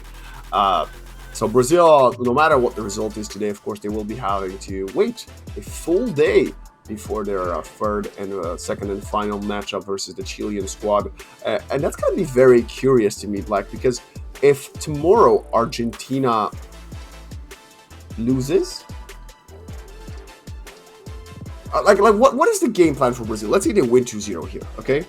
What result do they want tomorrow for them to beat Chile in the final day? I mean, they probably want Chile to lose. Because that way they're at least guaranteed. I mean, they're already guaranteed a tiebreaker if they beat Argentina. Yeah. Huh. Well, I guess to them it wouldn't really matter who wins then, right? Maybe they actually want Argentina to win, so they win the head-to-head. Yeah, but then they could lose to Chile, right? Then they could lose to Chile, and it's a three-way tiebreaker. And that makes the tiebreaker. Yeah, exactly. So there's a lot. It's quite a spicy format to think about it. The more we think about it, the more Dota is being played. The closer and closer we get to some of those very potential spicy situations. As draft number 2 is now underway, and well, nothing really changed. We can see it. You can't see it at home just yet, but it's the same bans that they started with in game 1. Let's see if it's the same picks as well. I mean, if you're Brazil, you don't really have to change anything. If you're Argentina, you probably have to change quite a bit. There's actually a Darkseer ban really early now. That's better. The hero was banned in the second phase last time. Yeah, surprisingly not picked up by any team. I hope Beastmaster is probably going to get banned, but if Argentina can get the hand on a Beastmaster, that would be pretty insane. There's the Ember ban. Okay, might as well, you know, as you said, dig deep. I can dig deeper into the toolbox. What else you got, my friend? I just picked the Storm Spirit first, same result, 15-0. Was he 15-0 actually that game? I believe so. Wait, let me go back. Yeah, 15-0-10. That is incredible. 15-0-10. Impressive indeed. Yeah, for first match. First pick. A Weaver, actually, one of the heroes that's been overlooked there. You gotta go for the Phoenix. I like this. Weaver ban into Phoenix pick, but the snap's still there. Last game, Snap is there. They banned Snap instead of Darkseer. Beast is also there. Like, Beast also hard counters Phoenix. True. Pick your poison. What do you want now? Do you want Beast or Snap? I personally think Beastmaster is just more valuable. Makes Dota much easier. Pick Beastmaster, please. I honestly never understand the rationale of not picking Beastmaster. I think it literally just offers everything in this current patch. Do you think it's like more of a lack of confidence? Well, I really hope that any offlaner right now knows how to play Beastmaster, because it here has been in meta for a long time, and it's just incredibly strong. Lycan first pick against Phoenix? That's not even that good. Like, Phoenix is good against Lycan. That's not a good sign. Let them cook? Let them cook? I don't think it's the worst pick either. I mean, I'm gonna be honest. I think there's a world in which this Lycan can kill the Phoenix quite easily. Do we live in that world? I mean, I'm not for sure. I'm not sure about that. But I'm just saying there's a world. Yeah, I mean, you can get your Orchid. Like, if you snowball, you get a fast Orchid. You kill the Phoenix, yeah, perfect world, but if the game is somewhat even, Phoenix is gonna have a heal scepter-ish by the time you finish your Orchid. Every time you get hit by a Fire Spirit, your attack speed is basically 0, and you don't really have a good counterplay to that. You summon... In our quick downtime while we were away, I actually took a look at the the Lycan stats over the last couple of weeks, and as an offlane, the hero is just not winning games. He has a positive win rate when played mid and safe lane, but his best win rate and the most matches, surprisingly, have been in mid. So that's... What facet? Because honestly, I Pack feel like leader. both facets leader. are pack leader. I mean, obviously the Spirit Wolves facet makes it so you can't control your wolves, but 10 seconds remaining. I mean, plus 400 health, plus 48 damage is no joke. I can tell you that Spirit Wolves has a 30% win rate. It's both Okay. offlane and mid. Yeah, I mean, just the fact that you can't control them makes it, yeah, not very desirable. Because Yeah. one of Lycan's biggest strengths obviously is scouting with it.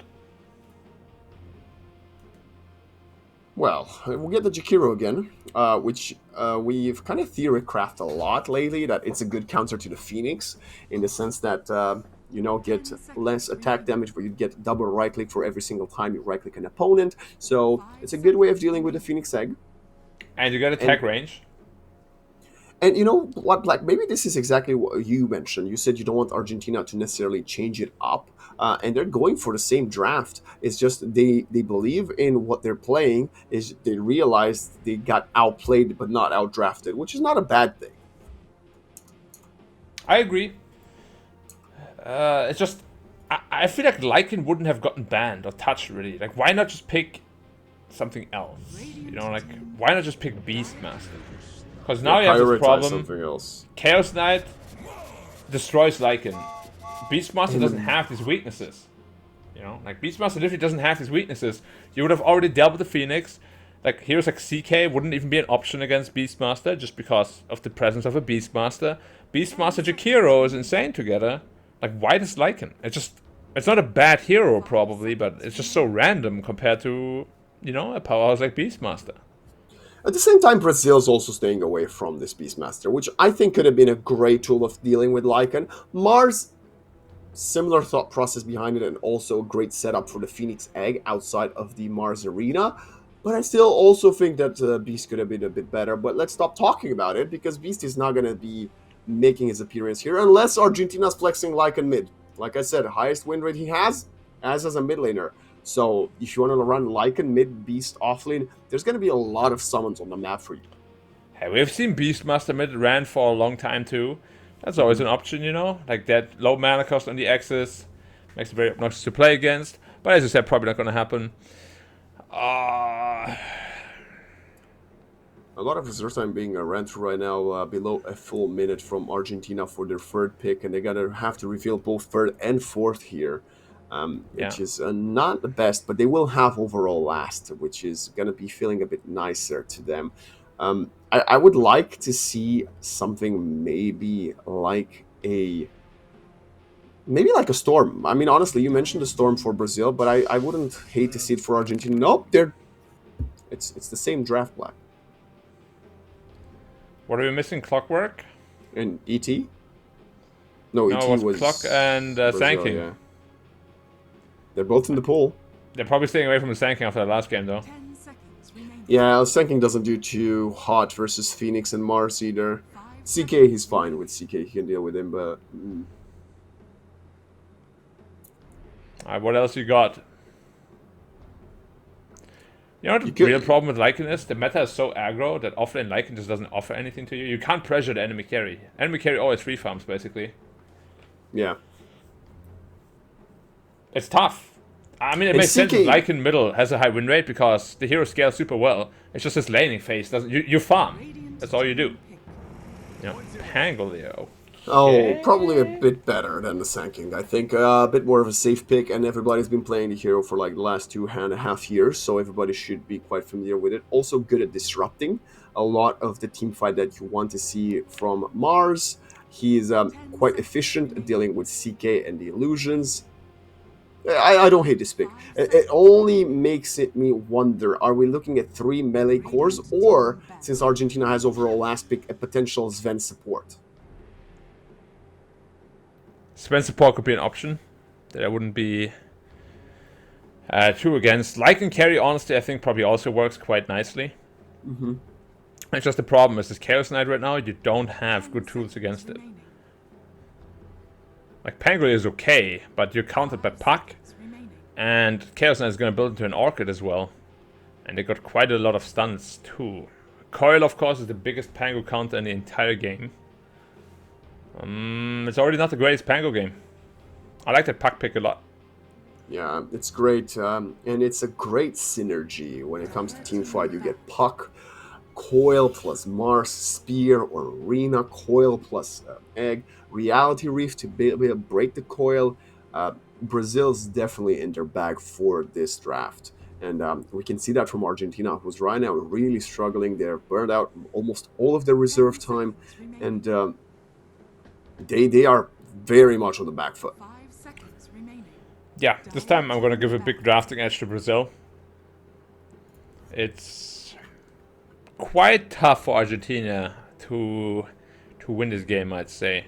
They have very similar problems to the last game, but this time around, I feel at least Brazil's lineup is much stronger than last game as well.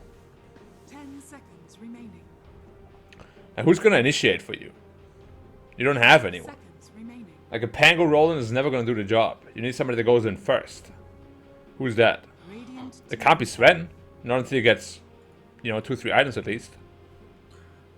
They're banning Rubik ET, and Brazil's banning out the Mirana. Mirana would have been a great way of dealing with the Phoenix and with her, what's it called? The solar facet, the solar flare.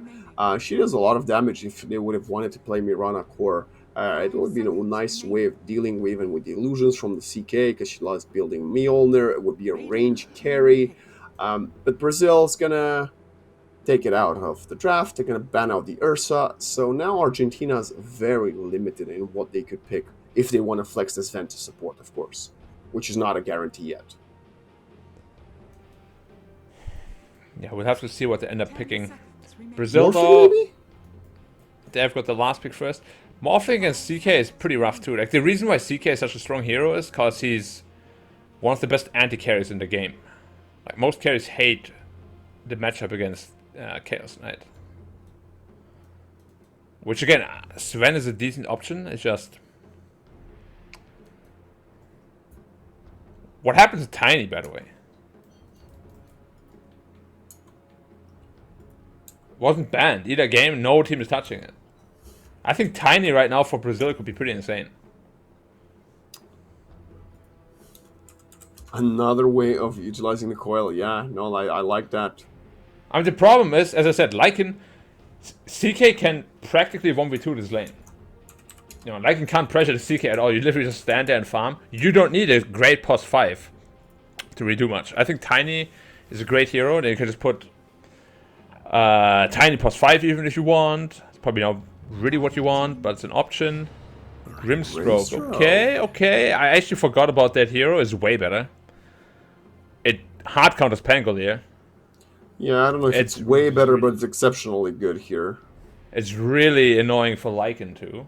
Like, imagine Lycan and Pango get chained together, the fight is over. 10 seconds And then you get double Chaos Bolt with the Soulbind, double Reality Rift, and Argentina's gonna stick to this Vent position 1 carry, and they're gonna go for the Disruptor, which, well, the name says it right. The plan for Argentina is to disrupt the colossal team fight from Brazil. That's why you want to use the Pango roll. That's why you want to use the Thunderstorm, and Static Storm, and you want to get pick-offs. It's a pick-off game of disrupting team fights versus a combo wombo from Brazil. Black, who do you have, and why?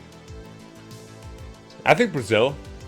I think Argentina has the same problems as last game, but this time Brazil has a much better draft than the first game. So knowing that, I just don't see how Argentina is gonna...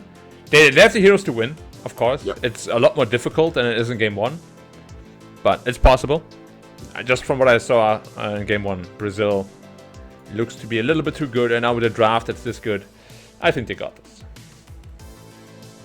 I'm going to say the fact that it's also much easier for Brazil to execute their game plan is going to be the reason I'm taking them. Right, they have the natural counters, as you mentioned, to the Pangolier, and Argentina has a very solid game plan, but I just think they haven't shown me enough yet to make me believe that they can execute it at such a high degree versus such a simple draft from Brazil. So I'm gonna also go with them. I know it's not gonna be too interesting for the viewers at home, but hey, if you support Argentina, let us know in the chat and on social media. And if you want to stay up to date to all of the IESF results, don't forget to go to iesf.gg to see what has been happening. in all of the Americas qualifiers, even before Dota 2. Now, Game 2, only mere moments away, and I would like to see this Pangolier have a good showing versus Puck in mid. That's my wish list for this game. Well, there's good news for you then, because Pangolier usually lands very well against Puck. It's just in the mid-late game where it becomes really difficult. Like, Puck is just... It's just such a bad laner nowadays. Like, they nerfed his damage, they nerfed his spells, they nerfed his attack range, they nerfed his phase shift. The heroes are so nerfed. Like, his laning phase is terrible, actually. Like, I don't actually can think of a hero. Let me just go through the list, I don't want to lie. But I feel like there's almost no hero that can lose to Puck. Maybe like a Winter Wyvern or something, you know, if you want to cook a bit. But a normal mid hero? No way. No way. Anyway, as I said, What are your Brazil, thoughts on this disruptor? for me, What are your thoughts on this disruptor, Black? I think it gives them exactly what they needed. Game 1, biggest problem, initiating on someone, right? Now, if they run away, just glimpse them back. That's what I always keep saying. Disruptor is the easiest hero to fix catch problems. Because you always have to glimpse. You know, glimpse is like the best catch spell in the entire game. Ooh, Tala. Ooh, they saw that. They should know there's a ward there.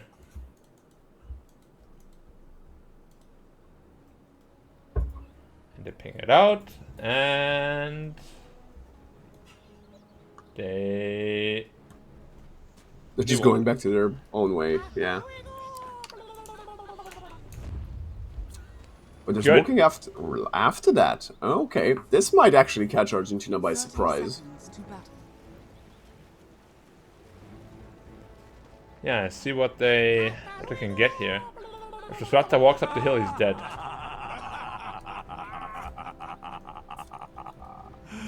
But they should know better than this.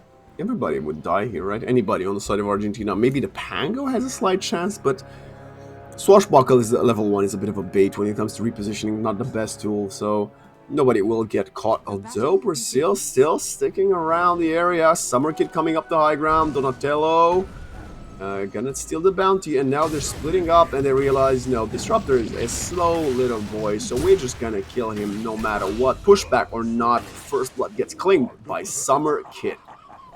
That's a problem, because TK was already gonna free farm, and I got First Blood as well.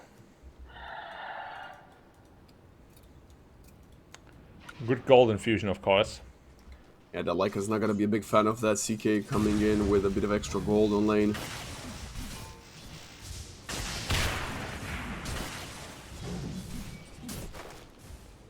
I guess they're trying to abuse Donatello up top right now. Very low in armor. Fire Spirit's in cooldown because he used them for the First Bloods, and a lot of right clicks and nukes coming in from both Runway and Gork on this Sven.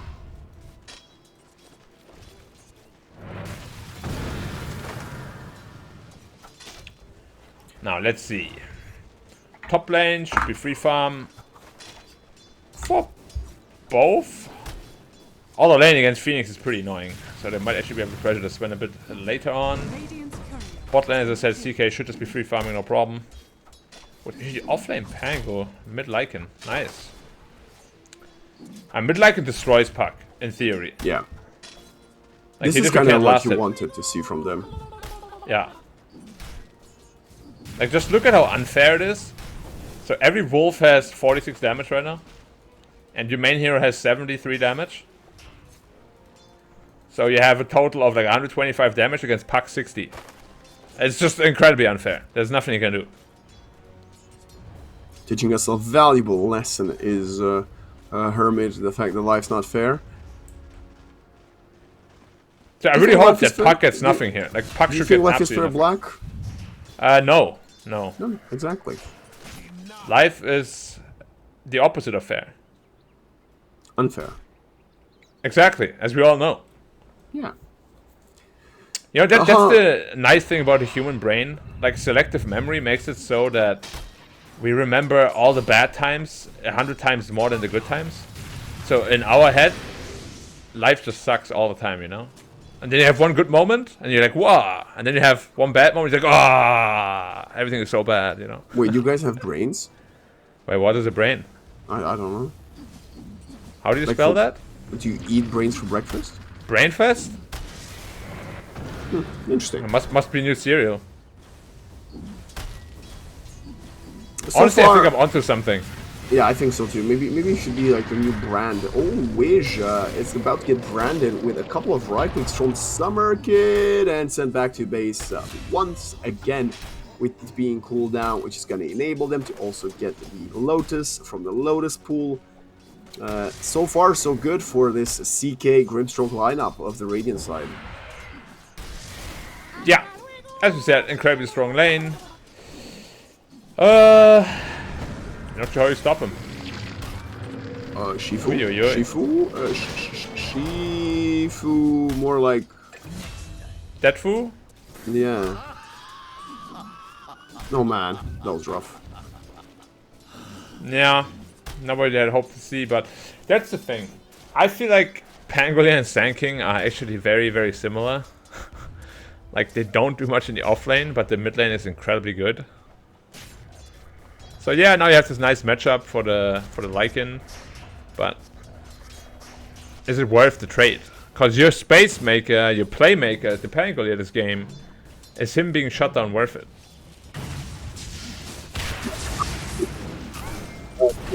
Donatello is baiting perfectly up top, and the glimpse is actually gonna not be sufficient to allow Quark survive. No, it will be 2 seconds until Spear of Mars. Huh. I thought Donatello played that nicely, but in the end he did get punished. Yeah, if it survives just a little bit longer, then maybe they can even turn it around. But we already see 17 denies on the Lycan. It's pretty ridiculous.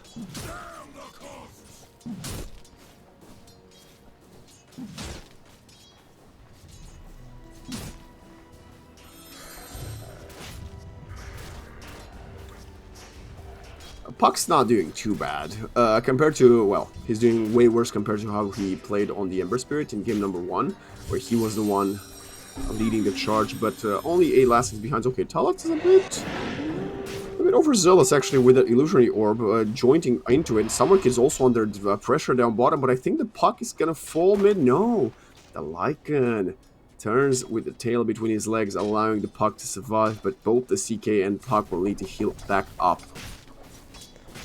Yeah, luckily he still had a flash for the CK, because he overestimated himself just a little bit.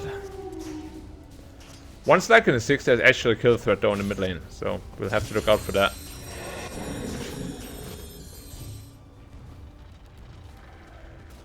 Sven in trouble. And he's dead. And Runaway is also dead. And nobody gets the experience. Massive victory for Donatello and his offlaner. They're gonna be having a field day on that top lane, let's be honest.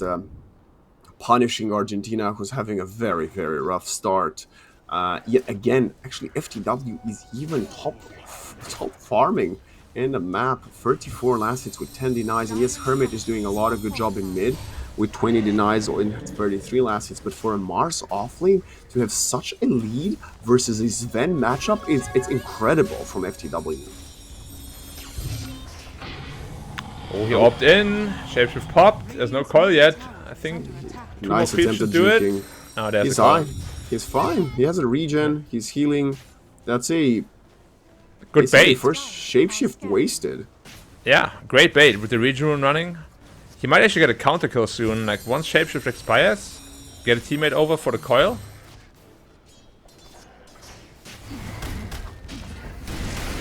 Like any moment now. All that being said, Summer Kid's actually aggressing bot lane. Look how deep he is. They really wanted maybe to potentially pressure that Wisdom Rune, but in the end, the Argentinian squad will claim theirs. It's going to be traded. Donatello already has one for the Phoenix, so not too complicated of a situation for them. Yeah, and now Pangolier and CK actually sitting neck and neck, so Pango is doing a lot better than he actually should, I think. But I feel like nowadays the offlane is pretty much almost always guaranteed to do well. Why do you think that is? Oh, that's a great question, Black. I actually Well, think the offlane has just kind of turned into a full. It's just such a valuable lane. Offlane is no longer someone you sacrifice. The offlane is basically a position one so many yeah, times. It's so many times you sack your mid laner to have a good offlane. yeah, or you stack yourself lane. Well, you don't really stack yourself lane. It's just offlaners are so stupid. They're so strong. Okay, yeah. Like, why is Mars so strong? You know, like his stats are crazy. His attack range is great. His attack speed is good. His damage. Like, he doesn't need all this stuff. So as you said, oftentimes they actually do end up just crushing lane and top of the net worth, and then you snowball from there.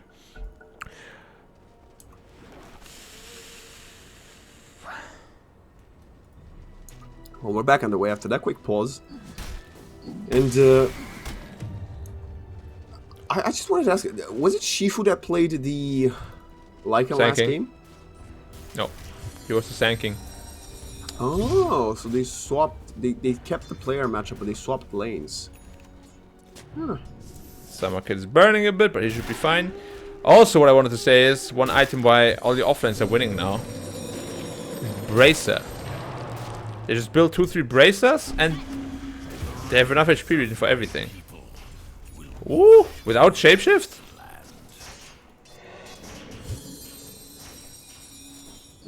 Huh. Interesting. I mean, rotating in when you're like 200 HP, it's never a smart thing.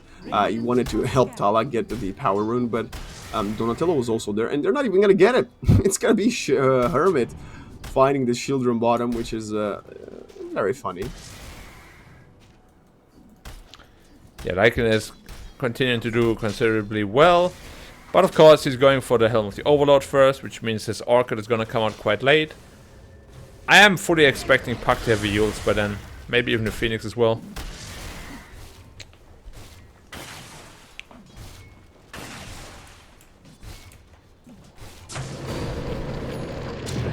Pangolier does get caught. They're gonna kill the Phantom's Embrace, but the Puck is there, so the Wording Rift will be more than enough to allow Tala to get the kill. With a swift rotate bottom, but when you rotate like this versus a Lycan, your tower is in very big trouble. And let's see, is Hermit gonna get it? But ooh, they're sending Mars mid and using the Fortify as well to stop any such shenanigans.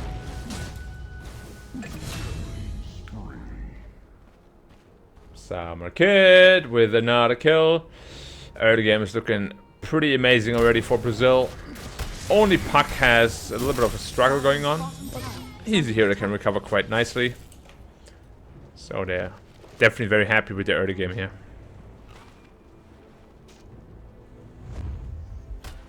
Smoke up from bottom. Who are they gonna get? The Puck's not that healthy. His bottle's empty. He doesn't have a bounty rune to recharge it with, as Hermit denied it very nicely with the Wolves. Now the smoke gets broken by Runway. They're trying to get on the Pangolier, and they're gonna go ahead on top of him, and the Phoenix Supernova coming in at the right moment. They're trying to kill it, but it's a bit too late, as they're not gonna get it, as Hermit gets a kill in mid onto Hani. Now he's instantly down bottom. Rolling Thunder coming in. Talat has an illusory orb, but he doesn't have any HP, so the turnaround will not be happening from him. Can they get anything? Both ultimates have been invested. They really want to find at least one more kill. Even if it's a support, it will be better than nothing if they can also convert into a tower. Finally waking up a little bit. Very nice rotation. As you said, getting the tower, getting 2 nice kills. Lycan is doing Lycan things. Very happy to see that. 1k lead now. He's on his way to the Helm of the Overlord, which will be a big power spike for him. Dire's middle tower is under attack.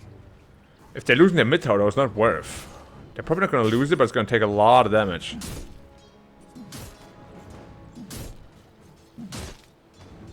Mars is second in net worth, surprisingly, but I feel like he's still too far from the blink, because he did go for the double bracer build as you suggested, but that's gonna slow down his blink timing. And now in mid runway, just gonna completely annihilate Summer Kid, who has to step out of the static storm, walking towards the rest of the 4 teammates of the Disruptor, and that was such an easy kill for Argentina. Is under attack.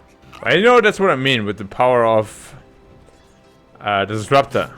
right? Like, he knew he was dead if he runs away, so he tried to, I don't know, maybe look for a fight instead and fight back, but he was pretty much doomed. I hate that as a Dota player. Like, as soon as you get the static strike on you, the thunder strike, you already know you're dead. Dire's structure. Like, oh yeah, okay. Disruptor, man. No, don't complain about my disruptor, please. I beg Yeah, of course you love it when you play it. Don't nerf the hero, please. No, just rework him. Remove Glimpse. That ability is so broken. Yeah. No! Glimpse is so broken, man. They already gave him like double. By the way, I actually think Kinetic Wall is actually quite poggers. I'm just gonna put this out there. Dire are scanning. It is very strong. Anyway, But as we move on he from, took the Thunderstorm instead, which helps you farm. But yeah. Moving on from our Passion Heroes conversations, this puck is so far behind. Compared to the game Tala had in game 1, he's definitely found his match in this game. And you mentioned for puck, it's hard to lose a lane unless you go for some shenanigans. And the Swapperoonie with the Lycan in mid definitely punished him, as he is by far the most underfarmed core on the map. Are scanning. yeah, as I said, it's like one of the most impossible lanes for puck, I think. You can't harass Lycan. You can't last it against Lycan. Is under attack. There's just nothing you can do. He's going Witchblade without boots. Yeah, he feels like he needs some more damage. I'm a little bit inclined to agree, to be honest. Yeah, he does need it, and it's gonna help him farm a bit faster, and of course some of the extra presence in team fights.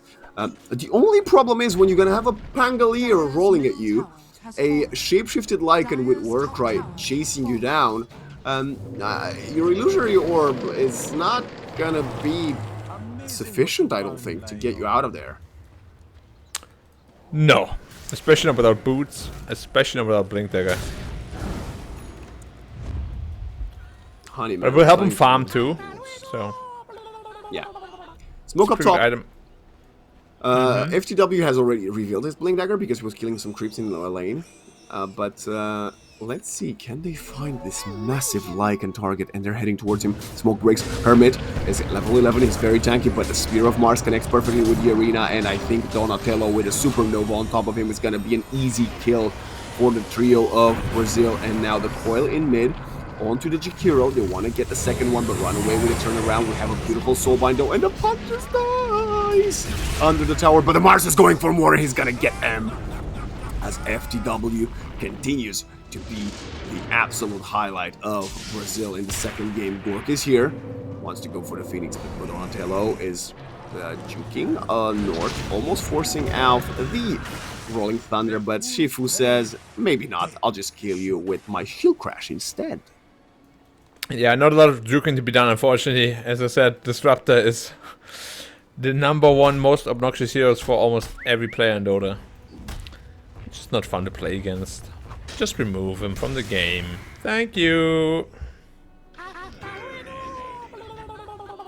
Worse than Pangolier? Come on. I mean, in a okay, there's. I don't know if you agree with this, but how long have you been playing Dota? Have you played Dota 1? Not. I've played Dota 1 after Dota 2 was out for like a little bit, just to see how the game is. So no, I wouldn't consider myself a Dota 1 player. No. Now, in Dota 1, and probably over the years too, you noticed this. Like Dota 1 was very fair. I would like to call it. Okay. You know, people were very honest. Heroes were very honest. You didn't have a lot of. Of course, there were some annoying heroes, but you could always play around it. You know. Now look at Dota now, dude. You have Beastmaster, you have Bad Rider, you have Venomancers, you have Disruptors, Pangoliers, Lycans. Like, the game has gotten so. What's a good word for it? Like, every hero is just so annoying to play against. You know what I mean? It's very hard to find like a very honest and just, yeah, I'm okay to play against this hero kind of feeling. You know what I mean? But doesn't this also kind of describe the way society has evolved since then, Black? Because you would describe it like back, 15 years. Dota 1 was fair, but so was life. It felt much more fairer than it is now. So maybe Dota has just, evolved with the way the world has. You might be very right with that. But I'm just saying, I'm not a fan. Of society? I'm joking. Like, I mean, I'm the same way. The way I play Dota, I think I told you this before. Yeah. I literally just play to annoy my opponents, and you win most of your games that way. Would you describe yourself as the Nick Kyrgios of the Dota 2 scene? Do you know who that is? I do not, actually. It's the tennis player that basically does what you're describing in tennis. Oh, but does he win? Yeah, it's quite good. Wait, is it a Greek guy? Yeah. He's the one that goes for like the underarm serves and all that. Yeah, no, that. Also, what is happening right now? There's a lot of spells being thrown left, right, and center, but FTW is on the receiving end of a beating from this god strength Sven, as Gork is here to play, and they want to go for more. Shifu connects with the swashbuckle, and now Rolling Thunder to get it, but Soulbind coming in, and the puck is actually getting annihilated by the Static Storm. Disruptor has had a hell of a performance for Far Runway, completely running away with this game. Talat trying to get out there, but another set of Liquid Frost right clicks will get him below 150 HP. Still, he's alive, but at what cost when you lost both of your, well, considerably more farm cores? Where was this Argentina in game 1? What happened? I can tell you where the Lycan was. He was on the offlane, so maybe that's why. Yeah, but even Gorg, like, he's having such a good game. Like, he's always there when he needs to be. The supports are owning. The rotations are spot on. It's a bit of a warm-up game, I guess, right? Yeah, it looks like a completely different team. And I guess he also found it very funny. Man, this Pangolier, man. I hate this hero, bro. I mean, it's such a fun hero to play and to watch and to cast. But realistically, when you are versus a Pangolier that knows what he's doing, which Shifu kind of has proven that he does that at this game, it's very hard to challenge. And I'm gonna say it right now, I will fault him if he does go for the Blink Shard instead of getting Garden Greaves. I feel like I've seen this offlane Pango go Echo Saber Greaves, and that's when he has most success. Yeah, but he can't go for Greaves already because he committed to the threats. So, go ahead. Flame him right now. Sell? Pretend you're a Doom and just sell? No? Okay. You won't be doing that. Don't be silly. He's not gonna buy team Oh, items. his guts. What team? Oh, the roll's coming. Summer Kid is now dead. Honey is also getting just a lot here, but it's just gonna be the CK being on the receiving end, and I think you would have much rather preferred to have Honey on the Grimstroke die instead of your position 1 CK. And they don't have a game. Like, the CK was and the FTW's Mars were doing fine, but now they've been shut down. This puck is so far behind. The Roshan will get taken, and I feel like we're looking at a bit of a mirrored game 1. But this time, like I said, it's mirrored, so it's Argentina up to the task. It's, yeah, like day and night. Honestly, it's very strange how 2 games with the same teams can look so different, isn't it? Now, I've recently learned something. I want to know your thoughts on that. Okay. So in competition, I didn't really think about it too much, but now it makes sense, and it's also something that I possessed back then. Like, it doesn't matter how good your goods are. Like, let's say I'm a casual badminton player or a tennis player, right? I'm gonna have these moments of brilliance where I probably look like Djokovic or Federer in his prime for like 1 or 2 balls, right? Yeah, okay. But what really matters is how good your bads are, if that makes sense. Yeah. For consistency, right? If you want to be at the top always, your bats need to be good enough to still win. The way I put this, slightly more simplified, I guess, is Black. What would you rather have? Someone that has 5 stellar points a game but 20 bad ones, or someone that has 25 average points? What would you choose there? Radiant's top tower is 5 great and 20 bad, or 25 average? Now, okay, it also depends on the POV. If I'm a competitor, the average guy for sure. Exactly. But if I'm just a casual guy to feel good, definitely number 1 with the 5 grapes. Because if you get those as a casual guy, you're like, ha ha. Oh, that's fair. That's a fair assessment. And this one is definitely a much greater one for Argentina, as Brazil's really struggling to even kill. He's out of mana. Can I do supernova? He has so much HP because they do have a mech, and now they're turning around. Summer Kid, hands off keyboard, hands off mouse, Puck, hands off everything, and he just gets turned into food for this Lycan, and you doubted it. You doubted the Lycan first pick, but I mean, it's very simple. We doubted the Ember first pick game 1, and we've been proven wrong, so I love to see that the South American region is here with some spice, making it interesting, and I'm gonna say it, Black. I think they should call game. It's pretty OP, unfortunately. And this is one of the bigger reasons why we don't see Puck a lot. We see it sometimes, but It's very situational. yeah, like you can't really pick it in a situation where you could get hard countered in lane, cause Puck needs at least an okay lane to have a good game. Yeah, in this game, I think the lane swap won them the game. Does this mean we're gonna get a Lycan ban next game, or is Brazil still gonna take the risk? Radiant's bottom tower is under attack. It's hard to say, honestly, because this kind of seems like a... It can't get much easier than landing against the Puck as Lycan, you know? So... Is it worth a ban? I don't know. It's a tough call, especially in BO3 if it's 1-1, right? If it's worth a ban. Because you beat it once, you lost to it once. They're clearly not prioritizing the likes of these Master Cards here anymore. I think Weaver got banned. This was ignored in game 1. And Beastmaster had the chance to pick it in. No, sorry, Darkseer, they had a chance to pick in game 1. So they are aware of the existence of those heroes, but they're not prioritizing it on either squad.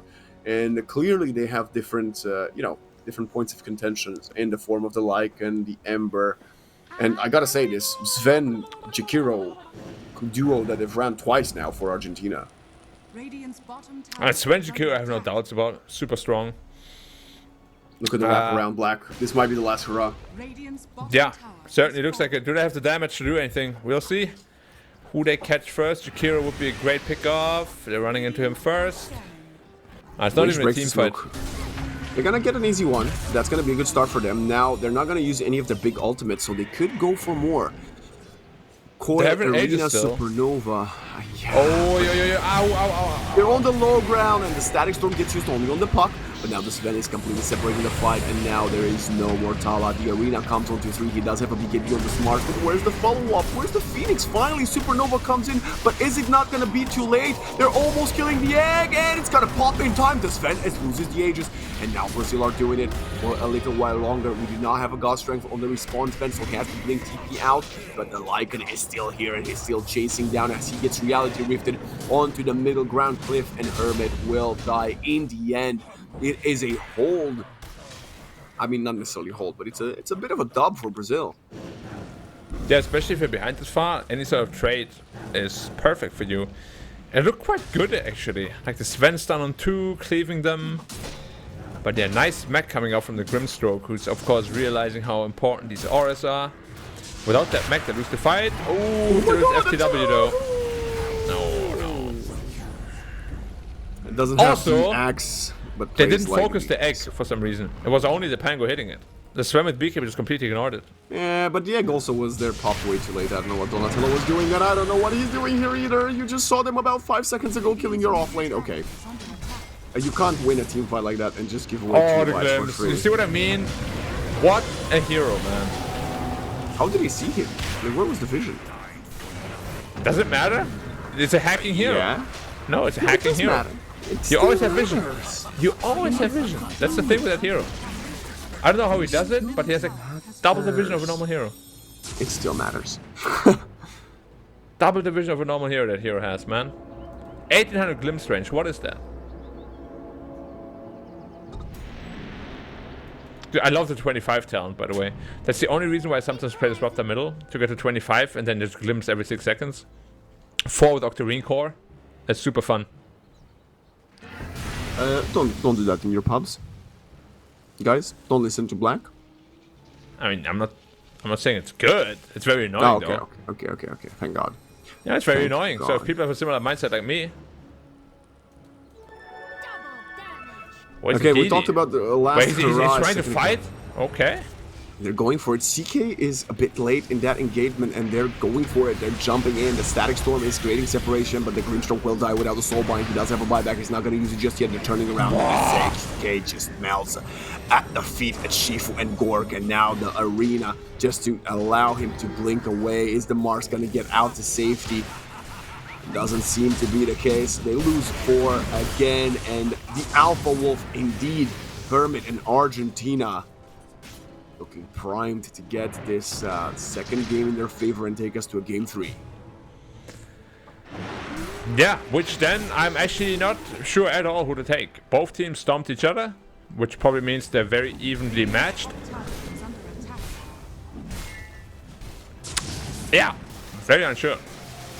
I didn't know Argentina had this kind of Dota in them. Very fast, very quick thinking, good itemization, nice initiation angles. Radiant's top tower.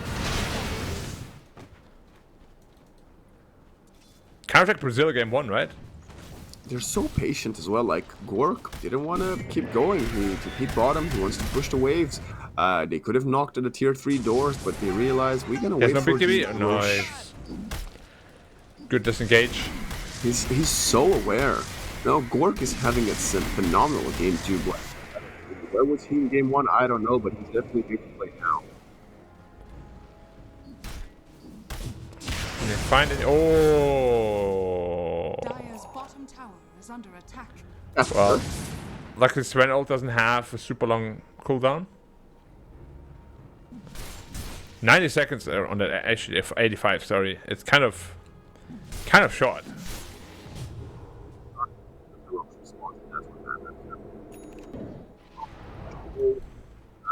Farm a few more creeps, and he's gonna come.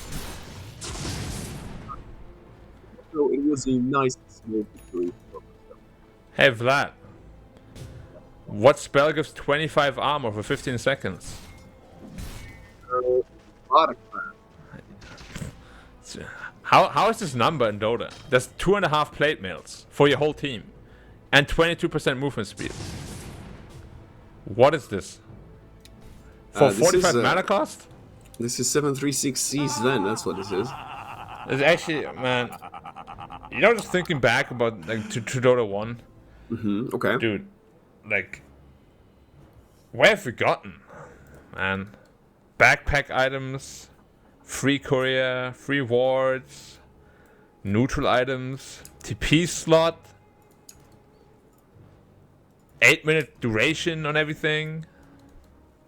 What are we doing right now? We're just like reminiscing all the updates in the last 12 years? I'm very confused. Yeah, that's right. Oh, okay. No, that makes sense. You know, back then, you're a core player, you jump on a support, you kill them in like 1 second. Because they have 4 item slots with like 1 observer, 1 sentry, TP, and a magic wand. And they're like, you know what? That sounds like it sucks. yeah, but at least there was support, you know? Now supports don't exist. Supports are like pseudo cores now. Yeah, but doesn't that make it for like a more enjoyable play? I don't know, I don't play support. Well, I do. And I'm gonna say it does. Although, you do have to admit, there's a lot of people actually that love this super, you know, sacrificial, no items sort of feeling, playstyle. That's the only reason why we have so many healers in MMOs, right? Yeah. Like for me, I would never be able to play a healer in an MMO. Like I'm the damage guy, always, obviously. You know, but there's so many people I know, they just love healing. Maybe they're like real life nurses or doctors or stuff like that. Yeah, maybe. Or they just like to chill. You know, because usually these roles, they're more chill. You know, you don't need to stress so much. Don't have to press so many buttons. It's kind of like me. Like, obviously you're a bit younger than me, but the older I get, the more I like to chill in video games. You know, I was super tryhard, like doing level 1 Elden Ring runs and stuff like that. But nowadays, I just want to chill. You know? You let me play Elden Ring, I'm gonna go full HP, take it easy, have a good time. you know. And of course, ladies and gentlemen, you can follow all these actions at Black Dota on twitch.tv/Black Dota every single day. Do you stream every day? Whenever possible. Lately, though, I'm more on the educational side. I don't know if I told you before, but I am possibly, it's not confirmed yet. Yes, you did tell me. Yes. Yeah, to flight school soon. Which I'm studying for a lot. Oh, are you? Okay. Do you study on stream? I study on stream, yeah, because actually, I feel it helps me a lot. Because there's very smart people on Twitch, but it also helps them a lot. Because, like, they get to learn different experiences, different things, you know? Like, not many people know about aviation or the rules. Stuff like that. I think it's very nice to just, you know, converse with Twitch chat in that regard. So are you like a just chatting streamer nowadays? That's right, yeah. Okay. Or just studying, I guess. When's gonna be like the first bathtub study stream, Black? Or jacuzzi? I'm not sure yet. With like that nice ebook reader, right? Yeah. Yeah. I think let him cook, guys. Let him cook. If not, at least do it on TikTok or something. That sounds kind of funny, actually. Like, imagine my first day as a pilot. Instead of flying the damn airplane, I'm like, here I am, guys. Got my license, just like the puck. Ooh, no, I think that's like, this is just like the Pango telling the puck, here I am. And Tala, I don't think you're gonna get out of here. As Disruptor's gonna get in range. Okay, no. He's not gonna get in range. I thought Disruptor might get another glimpse from across the map, but no. Yeah, surprisingly not. That thing is always in range. No, it's not. Shut up. Shifu's got the pipe, so he didn't go for the greaves as Jakiro has completed already, but he went back for the pipe, which is respectable, commendable, worthy of winning game 2. That's what I would say about this. Yeah. Is there comeback potential here for Brazil? At this point, CK is so underfarmed that his illusion just get cleared instantly by the Sven. Well, I thought the game was over like 10 minutes ago, to be honest. Yeah, but I mean, it's surprising the fact that he's still holding on to this. They even managed to get another Wisdom Rune. Roshan is up again, and I actually think it would be a good idea for Brazil to try contest this. But Argentina says, yeah, we are aware of the fact that they're strong, so let me just use my Sven and go aggressive, trying to catch a kill. Get someone's blood off the table first, but nope, they're not finding it, as Hermit and Shifu are just eating away at the second Roshan, which is also going to grant them cheese. That lightning damage to Roshan is actually pretty insane. I still don't know if it applies to his creeps too or not. It's hard to tell. I don't think it does. I also don't think it does. But I think it should. Like, why is it so balanced? Definitely in 1 year it will affect creeps too. No, what? Why? Because that's how Dota goes. The power creep. No, it will get nerfed. It will get nerfed. Maybe. We'll see. We'll see. Oh, Yules. He Yuled himself to set... Huh. He kind of set himself up there for a Static Storm. I'm sure what he was thinking. Honey's gonna fall as well. Kick W, no. It just TP'd out there. Huh. Oh, nice. BKB TP. They're making space. They're doing their best. They're burning the time of the Aegis, but still another 4 minutes to go, and it's gonna be a full Daedalus coming in for Gork. I don't know. I mean, you obviously know who that name reminds me of. And, I can't take it super seriously. The American football player Gronk? Gronk? Yeah, of course, yeah. Yeah. Or the Greece tennis player. Boing. No more BKB now. Okay, well, the tip came in from you last time. Oh my god, what just happened to that grip stroke? Okay, Or well, Grimstroke. yeah, pinball on top of the summer kid being sent to the summer school. Summer camp? Yeah, what as predicted, the tips are coming back in. It 1 was so minute. obvious, right? This always Famous. happens. OMG. Wow. Yeah, when I read these kind of things, do you think there's a couple, like there's a little bit of, you know, bad blood, fiery, Radiant's top yeah, tower is under like attack. from pub games, you know? I think it's the young club.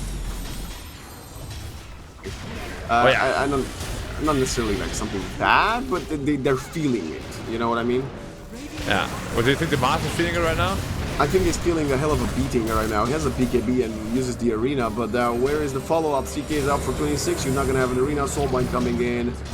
And Phantom's Embrace, and... okay, what about... what's next? Puck just dies for another Blink Static Storm. There's no way for him to get out. The instant buyback from Honey. 3 versus 5, 8 seconds, no CK. There is no more God Strength, but you don't have any other tools to deal with them other than a measly supernova. Yeah. One thing's probably never going to change, how quickly Lycan takes buildings, that is. Ooh, Sven, ooh, if that spear connects, he's dead. Well, he might still be dead. Nice, coming, pick off from Summer Kid, but of course the Aegis was still in the position of Gork. And now Summer Kid getting glimpsed back under the ice path. The damage is gonna be more than enough coming in from Hermit and of course Shifu. No more CK for 70 seconds, and Brazil still fighting. They're still holding, they're trying, they're hoping, they're praying. But I don't think their prayers will be answered this game. No. Buyback and died again. Dead for 70, dead for 50. That's megas.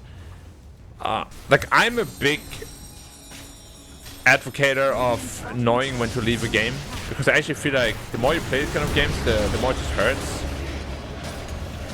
Nice arena again on 4, but there's no follow-up. To what end, my friend? I think this is the last couple of seconds of this game number 2 as the GGs gets called out, and Argentina brings this one to game 3 despite a questionable showing in game 1. Game 2 was a walk in the park as they finished 33-13. Incredible from this South American squad. Making it look a little bit too easy. Especially after that first game, I didn't think they had that in them. As I said before, very interesting how both teams just beat each other so easily. What does that mean? That it is completely evenly matched? It means they're completely evenly matched. It might also mean that there is a bit potential of inconsistency in these teams. You obviously, they don't necessarily have the most experience as a 5-player unit, so that might be an issue. But like I said, Brazil does have 4 of their 5 regulars, so surprising to see them actually do so poorly in the second game. And I'm actually quite concerned about Talad's puck. Despite what was the best Ember Spirit performance we had all qualifier along this game, he got completely obliterated. Yeah, it's very hard to fault him for that though. He has some questionable plays, of course. Like, he definitely didn't look like a, as a cool kid say, a puck main. But yeah, like you laying against the Lycan as a puck, I feel like a lot of pro players would look just like that. You know, like he had like 17 denies at like what, 3 minutes. It's such a tough matchup. Like as I said, level 1 you literally have a 70 damage disadvantage. It's ridiculous. And as I said, the spells just don't do any damage. 70 damage per orb is nothing. It's one Lycan auto attack. As we see, like this was by far the best team fight from Brazil, which is the one that kept them in game for another 10-15 minutes longer. In the end, it was still the Argentinian show just a few seconds after that, as they were getting completely slain out of the map. And we gotta talk draft, Black, because they had Sven, Lycan, Jakiro 2 games in a row, and yes, the Lycan and Sven looked underwhelming in game 1, but definitely had a hell of a performance in game 2. Now, with this Pango Disruptor addition to their draft, they were such a cohesive unit, and they didn't allow for Brazil to hit their combo wombo ever. So what is going to be the solution for Brazil going into the deciding game 3, or what would you like to see from them? Again, it's very hard to say, because you literally beat like that combination in game 1. You actually don't want to go out of your way and ban it, because they beat you quite handily in game 2. It's quite tough to justify like a Lycan first ban, for example, you know, like, because you crushed it in game 1 and then you crushed it in game 2. Now where does it leave you mentally? That's the real question. So what would you pick to counter it, assuming Hermit wants to play it again and assuming he will go mid because he's had success with it mid? What would your answer be as a pick for Argentina? Well, that's what I'm saying. If you pick Lycan middle, like we went through this over this during the draft, I don't know too many heroes that actually can really pressure him out of the lane, in the mid lane. Like you get your helm, then you have like 15 health regen, incredible amount of armor, you have the double wolves to farm with. I don't think mid Lycan really loses lane, which makes sense why his win rate is so high, you know? So if they put it middle again, maybe that's just the real way to play it. Like offlane Lycan, as I said, just doesn't feel good, because I'm telling you, the stats say mid is doing well. The stat says Lycan mid is the way to go this patch. What's the win rate on that again? 54.5? That's quite high, I would say. That's not bad at all, yeah. That's just how the hero works, right? Like just how the hero works. If you look at his abilities, it makes perfect sense for it to be mid laner, not an off laner, because he can't pressure anyone, and in the mid lane you don't need to pressure anyone. You can just trade farm, no problem. Once you're 6, you can either rotate, or you can pressure mid tower with the Helm of Dominator. Makes perfect sense. I like it as a mid laner a lot more. It helps to take Roshan. So yeah, I think if you pick it, mid lane's the way to go. Yeah, getting that early XP advantage that you get. Of course, you don't have someone on your lane leeching that is great. As we almost had a 33.33 long game, but no, 32 seconds, and we see so much damage dealt from a lot of these heroes. We earlier had on screen, I think, Sven with over 30,000 damage, and yeah, most kills. Is that how many kills did he have? Eliminations? Wait, am I blind? I can't. 12 kills on the Lycan? Really? Wow. Yeah. He had lots of kills. He had a very good game on his Lycan. Completely different from game 1. Maybe he's also their main Lycan player, because he's level 28 on the hero. Well, that's clearly. I mean, he's played in both games, so I guess that makes sense. Yeah. As right now, I think the momentum has definitely shifted, right? We always talk about riding the momentum, and we thought Brazil would do just that in this game too, but in the end they got halted by Argentina, and the fact that Argentina has played on the international stage before might be 4 out of 5 players might be one of their advantages. But I tell you one team that is very happy to see the way results look right now, and that is Chile. Because Chile, if the third match that you're not a part of goes 1-1, means that with a 2-0 victory against either of the opponents, you would look more than confirmed getting that single slot. So they are definitely grinning, as they will have one more time the chance to see the final map between Argentina and Brazil to study their opponents, but they'll do that just as you will after a quick 5-minute break.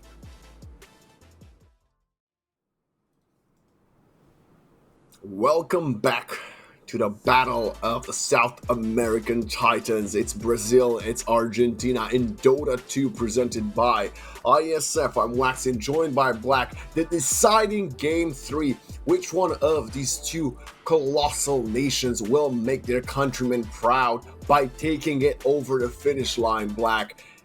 I'm gonna ask you to give me the prediction before you see the draft, just because I want to spice up things a little bit. Doesn't it kind of feel like a coin flip at this point? Okay. Cause like literally both teams beat each other just as easily. I don't know, to be honest. I feel like Argentina might have the momentum now. So yeah, I think they're gonna take it. If they play like they did in game 2, I really like how aggressive they were. They forced a lot of mistakes from Brazil. So, yeah, I hope. Well, I don't hope. I think they're gonna do super well. In theory, they should. But again, Brazil beat them just as easily. So maybe it goes the other way. Maybe game 3 is actually gonna be a really even game for once. We have to wait and see. Could be very even, or could be an absolute statement, and that would be what they would need, I think, especially as, like I said, Chile is more than happy to see the trades happening in the first 2 maps between these 2 squads, Black, as we are mere moments away of getting into this game 3. I'm very excited to see, hopefully, some change of drafts, because I really think that might have been a bit of a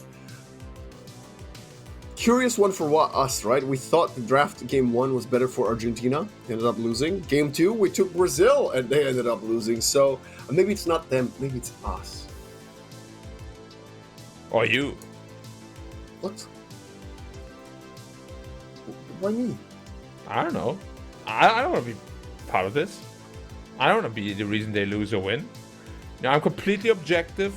We have no influence whatsoever on the game or the draft. There's no caster's curse. It doesn't exist. We have no power. We're just some dudes. You know, as we said, life is unfair. They're in the spotlight. We're just some guys talking about it. Let's see. We are not just some dudes, Black. We are the dudes. Okay, you're right. Like, every time I wake up and I go in front of a mirror and ask who's the dudiest dude, it says you're the dudiest dude. Fair enough. You know who's been also the dudiest dude in the last couple of days? 10 seconds remaining. And he's got a very muscular man. Changes his shirt from black to green. Summons the power of gods. I hope Brazil has the tools needed to deal with the Spain in this game too. Because last game, Borg himself, well, not Borg himself, Borg of Argentina completely took the game by storm. The draft is on the way. The bans are coming in, and I really gotta sing aloud. This Dragon Knight ban from Argentina for all the 3 games. Why do you think they prefer it? And do you think it's because it's a counter to their favorite hero of the Lycan? It's very hard to play Lycan into DK, right? He just cleaves all your units. He has a stun, the percentage damage decrease. Okay. This is a sick answer though. Like, no matter where Lycan goes, Monkey King follows.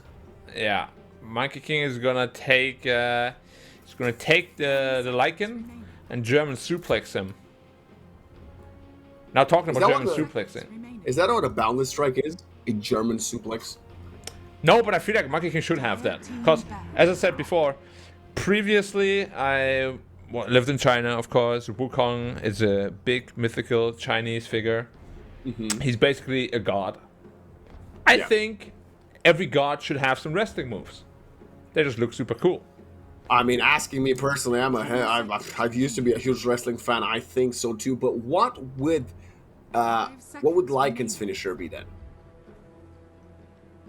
That's the thing. As a werewolf, I mean, he should have some grapples, right? Werewolves, historically speaking, they have superhuman strength, right? Okay. So why doesn't he use any of that? He just becomes a wolf and he bites you. But in human form, he just grab you like a bear hug and then throw you up in the air, jump after you, and 10 seconds remaining. Sure. Right? But you have to make sure that you put some spin on, because the more you spin, the more it hurts. Sort of like Rock Lee? Like Gauge one? Yeah. With the thing, yeah. Yeah, that makes sense. Okay, I'm down. Do you think this is going to be a carried Monkey King Black? I think it's... I'm going to go wherever Lycan goes, Monkey King, to be honest. I really, truly believe Lycan cannot lane against Monkey King whatsoever. So it could be a Monkey mid to punish the Lycan. That would be cool. I'd like to see that. Also, the Enchantress, a very nice addition. to the draft, a way of dealing with one of the wolves and the initial neutrals that the Lycan controls before he gets the helm of the Overlord. Maybe slowing down his progress and, of course, his aggressive nature, trying to get those early pesky support kills early on. Quite hard to do versus the Untouchable. And Argentina says, you guys pick whatever you want. We don't care. We're going to go back for the Lycan Jakiro. And let me guess.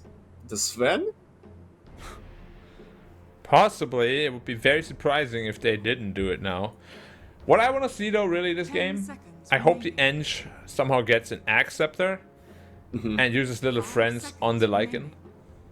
Or anyone next to Lycan. Just FYI, that thing has 1200 range. That's ridiculous. And you're talking about my Disruptor being broken? I'm just saying, 1200 range on that, that's kind of unheard of. I also have never seen it in any game ever. Oh, Argentina's got to get a Hoodwink.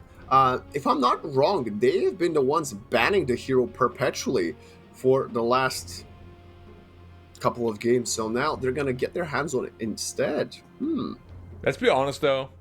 Is there any more broken post 4 in this current patch? Probably not. I would argue Monkey King 4 is actually probably more broken than Hoodwink. You think so? Because I feel like it's up there. I mean, they can kind of counter each other, I guess. Monkey King can find her, but if she finds Monkey King, she can get him off the trees as well. Both definitely very strong. I just hope this game is not a Monkey King support. I want him to be a core, and I want him to follow around the Lycan. Brazil's gonna take the Pangolier for themselves now, which I'll be honest, I like a lot. I like that a lot, and I called for the Store Spirit last game. It's going to come through this time around for Argentina. But Pango is a great way of dealing with the Lycan, or just getting away or disrupting him. At the same time, Storm Spirit is very good versus the Monkey King. And now that it's revealed, it's a monkey core. Storm just zips, zaps, and finds you in the trees. The Static Remnant is very good. Of course, you get extra vision on top of you. Hoodwink, a great way of finding the monkey. And, I mean, Argentina is not phased at all by this change-up from Brazil. Not in the draft, at least, no. I really like that. Their lineup right now looks very strong. So does Brazil's, but the biggest problem they have is that they literally have no answer to Storm at all. They have a lift, and that's it. Once he gets Orchid, he can just kill whoever he wants to. 5 seconds remaining. That's also why Lycan is such a nice addition to almost any draft. The fact that you just give enemies -8 armor whenever you want is gonna help Storm so much. But it only works in the nighttime still, right? Did they change that? No, right? I don't think so. Let me see. How... At night, Howl's armor and global. Okay, yeah. So it has to be night. At night, how broken is it? I can't believe the Howl is also not broken. Global. 40% attack damage reduction is crazy. Globally. Dire team pick. Oh, and you also have +3 whole armor reduction. What are Howl these? armor reduction. Oh. What is this Terrorblades Naga Siren Bands, Black? I mean, these heroes are insanely good against Lycan. I don't know. 10 seconds remaining. I don't feel like T would have been that good. Gyro. It's gonna be the Gyro. Okay. Was banned one of the games in second phase. So another good way of kind of dealing with the Monkey King. And if you have the Afterburner, he's very speedy. Just use the Rocket Barrage, and then you can jive the Pangolier. Rolling Thunder. The Flat Cannon can find the Monkey King if spotted in the tree line. 5 seconds. I mean, I like this from them. I think Argentina has a lot of good tools of dealing with this. And now Brazil have the overall luxury of final last pick. What is their answer going to be? It's tough now that they're kind of locked in with the Monkey King. Probably Pango middle. And offlane, at least with these heroes. Man. Okay, I got one. What's that? Pango off lane, Monkey mid, Sven safe lane. If they pick a safe laner, I would prefer an Ursa, to be honest. It's banned. It is banned. They banned themselves, in fact. Yeah. Troll? Troll No. owns Lycan and Gyro. If you get the lucky and snare, you can kill Storm too. I think he's a bit too one-dimensional for the draft. At least this Sven gives them a lot of, like, another stun. And the armor reduction, which is great. Like, the armor increase from the Warcry versus the flat cannon of the Gyro. That's why I was thinking Sven. Sven would be a good pick, for sure. I just don't want to see Sven 3 times in a row. So I'm But trying to go. do you know a what bit more out destroys there. Storm Spirit mid? What? Rubik. Yeah, it does. But then you have to find a different 4, which is possible. Or a different...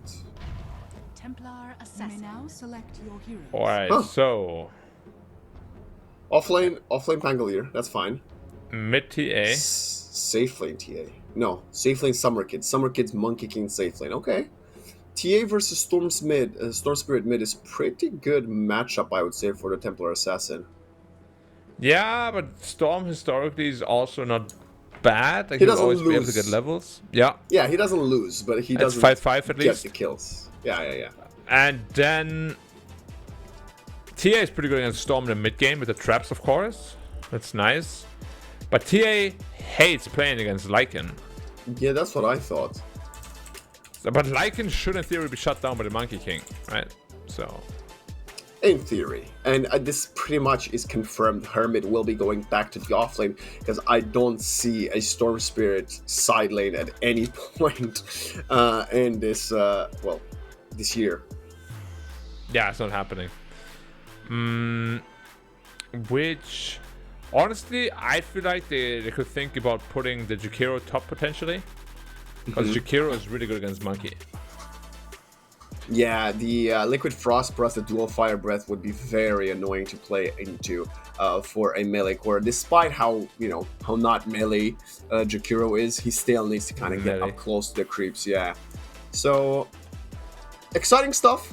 As I would argue this is probably one of the more balanced drafts we had all series long, and considering the teams that had the worst draft won both games, this is going to make it very, very spicy for us Black, as Game 3, the deciding between Argentina and Brazil, is now underway. Let's go. Double smoke up as well. Just to get us some vision. We shouldn't really see any first blood shenanigans.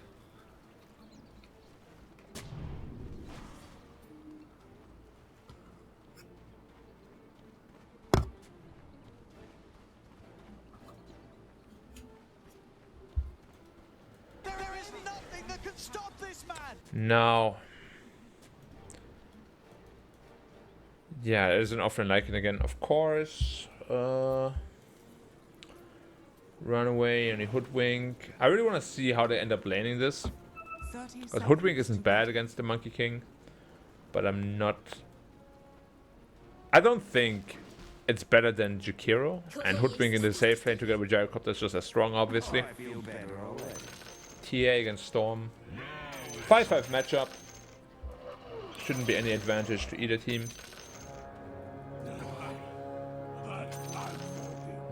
Enchantress and Monkey King, huh? The battle begins. Enchantress, Monkey King is on paper an insanely strong lane. Lycan should suffer here a lot.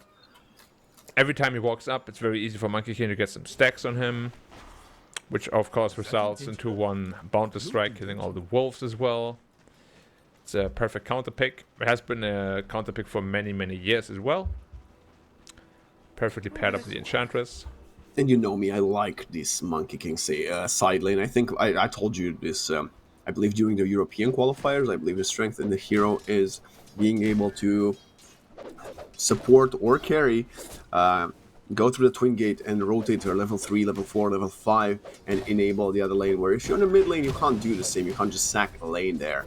So let's see if that's what Shifu will be doing on this Monkey King. Sorry, Summer Kid, not Shifu. Shifu's on Argentina squad. Indeed. We have to see how well he can perform in this monkey. We have seen in the other qualifiers as well, there's a pretty hit or miss hero. Can have an amazing game or not such a good game. That's historically true though for a hero like Monkey King, I'd say.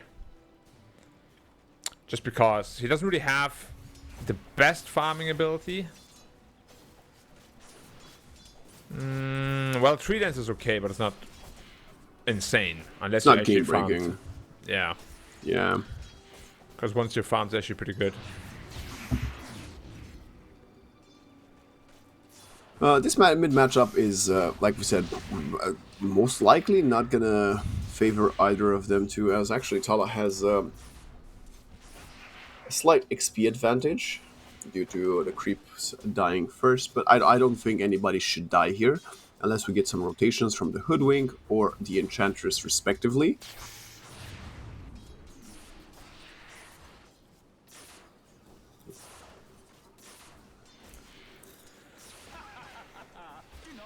Bottles come out, so now the mid lane becomes very boring. I'm never gonna look at it again.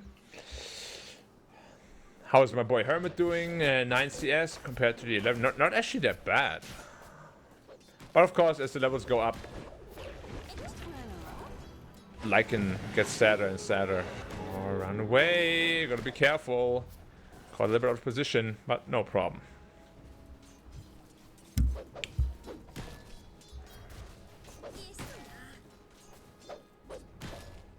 Top lane. Jakira's actually zoning them out 1v2.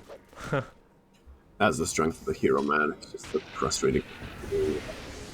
With a boy in FTW is not absolutely at all. Pangolier into double range. I'm surprised he even has 10 last hits, let's be real here. Yeah, that's why I'm surprised the last picked this TA hero. Like, picking TA for the mid lane especially is very risky. Because it's not a hero that can really rotate or anything. Oh yeah, especially if it goes like this. Oh, he doesn't have... I mean, even if he gets out, does it matter? Like, you have no way to get back into the lane.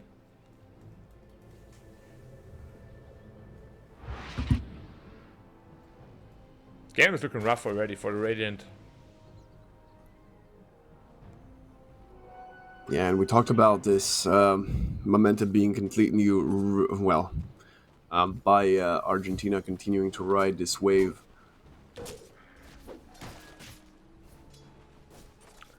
Monkey King is going to be their saving grace, hopefully. They need him to have an amazing game, which he does right now. He's pretty much free farming. And then convert him into a strong mid game. As I said before, the strong, or rather the weakness of TA middle is the fact that you can't rotate very well. Unless you get like a haste rune. The hero doesn't offer that much. He wants to farm, right? Which means to carry Monkey King has to get more active early on, which can work, but as a Monkey King, you really don't want to move too much until you get your first farming item. But he might be forced to in this game. And this Templar Assassin is also having a hell of a time actually punishing Shifu, and has, well, after this upcoming creep wave, it's going to be 3 creep waves ahead of the Storm Spirit, which is what we called TA win the lane, but doesn't kill the Storm. But that means she will now be able to push the next creep wave under the tower and potentially go back and stack for herself.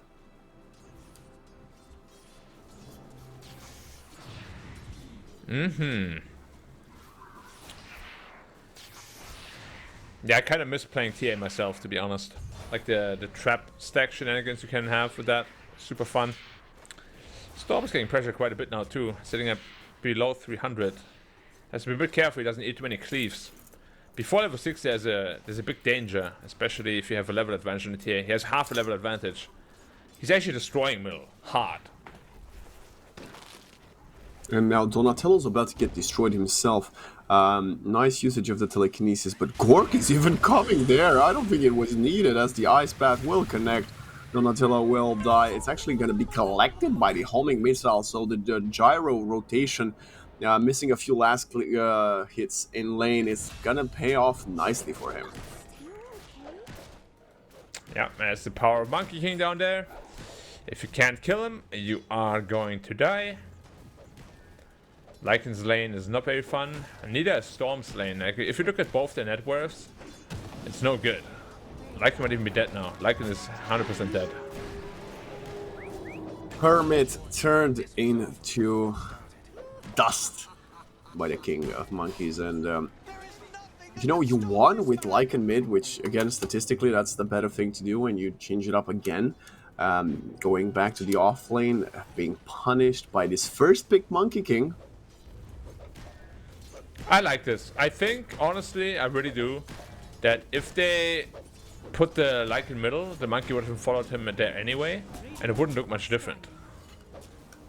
It was a perfect response. One they definitely didn't expect.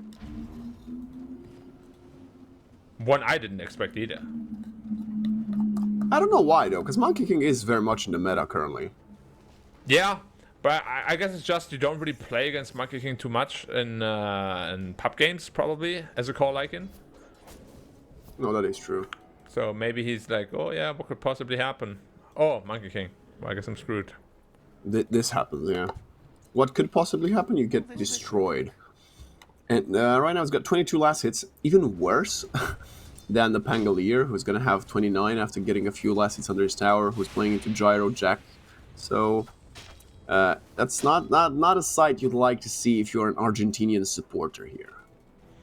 Yeah. The only saving grace so far is the Gyrocopter. He's doing very well. Donatello's probably going to be on the receiving end again. Good night to you.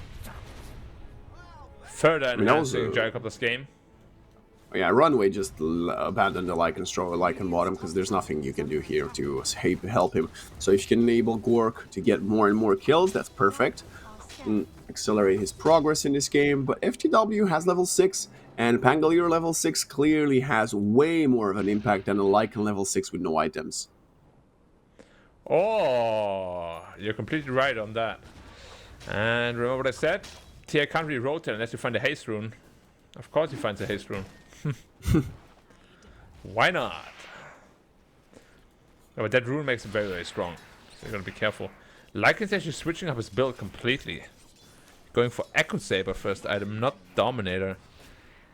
Shouldn't he want to go Dominator against these heroes? It's super good against Monkey. And super good against TA. Right? Maybe afraid of the Enchantress? Enchant? I don't know. But you can't take Ancients anymore. They removed that. I think you're just afraid until you get the Overlord? I don't know. Oh, interesting. But if you rush Overlord, usually it's like 14-15 minutes. Oh, he falls. You might have to pop ult here. Nope. Ench didn't even bother trying to come over. He's like, nah. I'm hitting tower.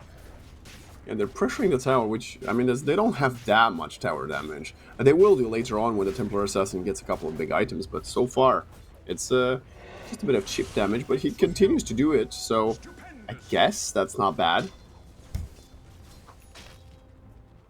That thing might be denied range if he doesn't stop. Storm to ping bot. That means goodbye, Ench.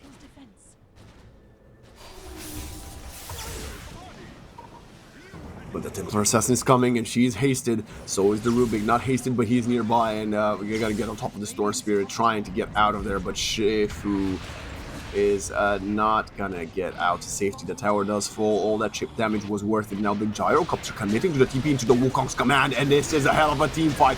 Nice bushwhack, but it's not sufficient as the Radiant heroes are just melting through every single core on the Argentinian side.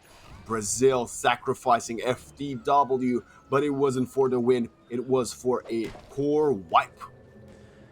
I actually can't believe they hard committed into that. They perfectly lined up for the Psyblades with those TPs, into the Monkey King ult. That's pretty much exactly what they wanted, and they gave it to them for free. Brazil is very happy with this exchange, obviously. Got the tower, got the gyro kill, which was super important. Storm died. Look at Storm's net worth, man. He's kinda done.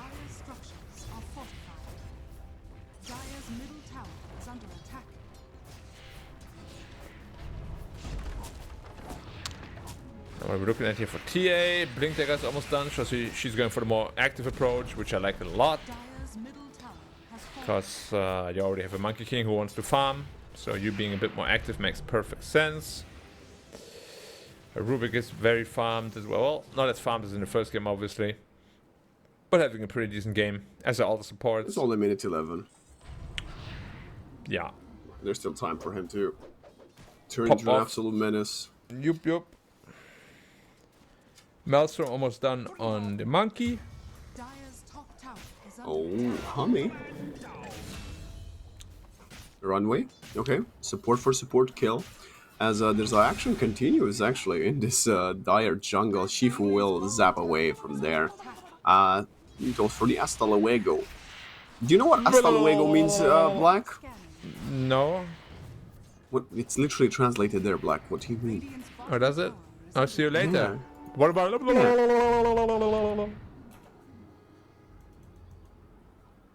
We're live on Twitch, not on other websites. I can't answer that question. Ah, okay.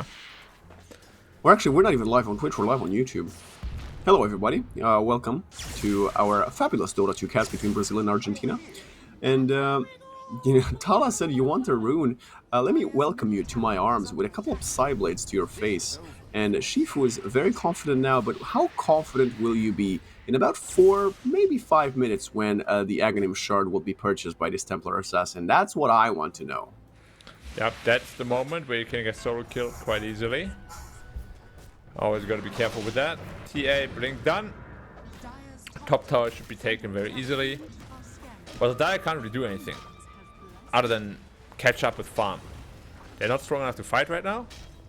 And I still don't Did you understand put the ketchup lightning on build. your farm? Okay.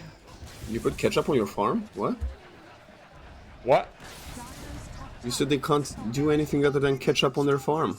Yeah. bottom tower Ketchup? No? Okay. Ketchup? Oh, yeah. I get it. That's in the Hey, bro, sauce. it's, Come it's on! It's 4:30 a.m. What do you want? Yeah. I'm trying. But brain you sleep processing today? speed goes down. What? Did you sleep today? Did you sleep today? We don't talk about sleep. What is sleep? We.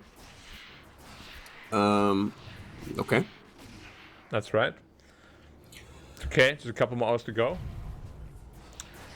And then a Poggers. couple of PT sessions. And then sleep, maybe. I'm a busy man, what can I say? You know? We have a saying in German.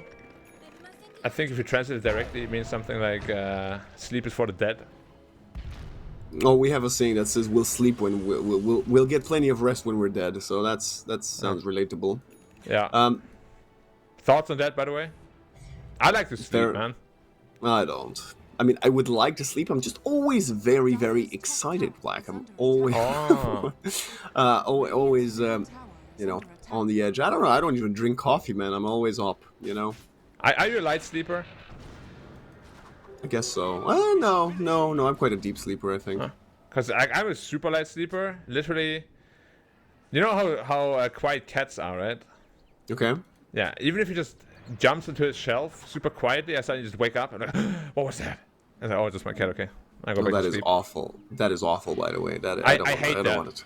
Yeah, I hate that so much. FTW. There we go. Bish Bash Bosh, Sharpshooter connects, just wanted to keep himself healthy for another split second before he falls in the end to Hermit, who claims the kill after using the shapeshift, and they're going to convert now into the tier 1 bottom. Sadly for them, they're not even going to get the Roshan because Rosh is going to move up top and the shapeshift will expire in a matter of moments now. But they could still go for a play up top as we have mass TPs actually. But who's going on to who? They're jumping onto the Enchantress, but the Templars going in the front line trying to get the Hoodwink. Everybody's going left, right, and center, but the Wukong's command comes in, covers too. Shifu just zaps out, and it's going to be the Disruptor, sorry, the Jakiro to fall first as a trade. Tala gives his life away and run away, does just what his name says. That is not a good jump in from the Templar Assassin. I think the original jump-in was actually just fine, but then he chased for like a good 10 seconds, putting him completely out of position, whereas the rest of the team was busy fighting on the bottom half of the screen. You really have to be very careful as TA. Like, if you don't have a BKB, obviously your survivability is very, very limited.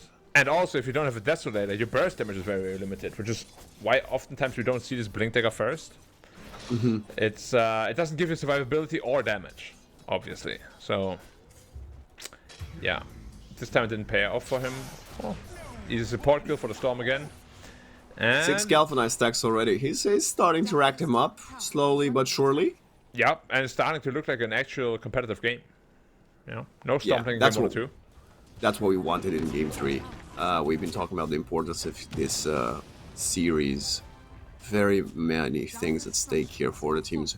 Also, how is this Enchantress so high level, Black? He's level 9, just 1 level behind the Pangolier.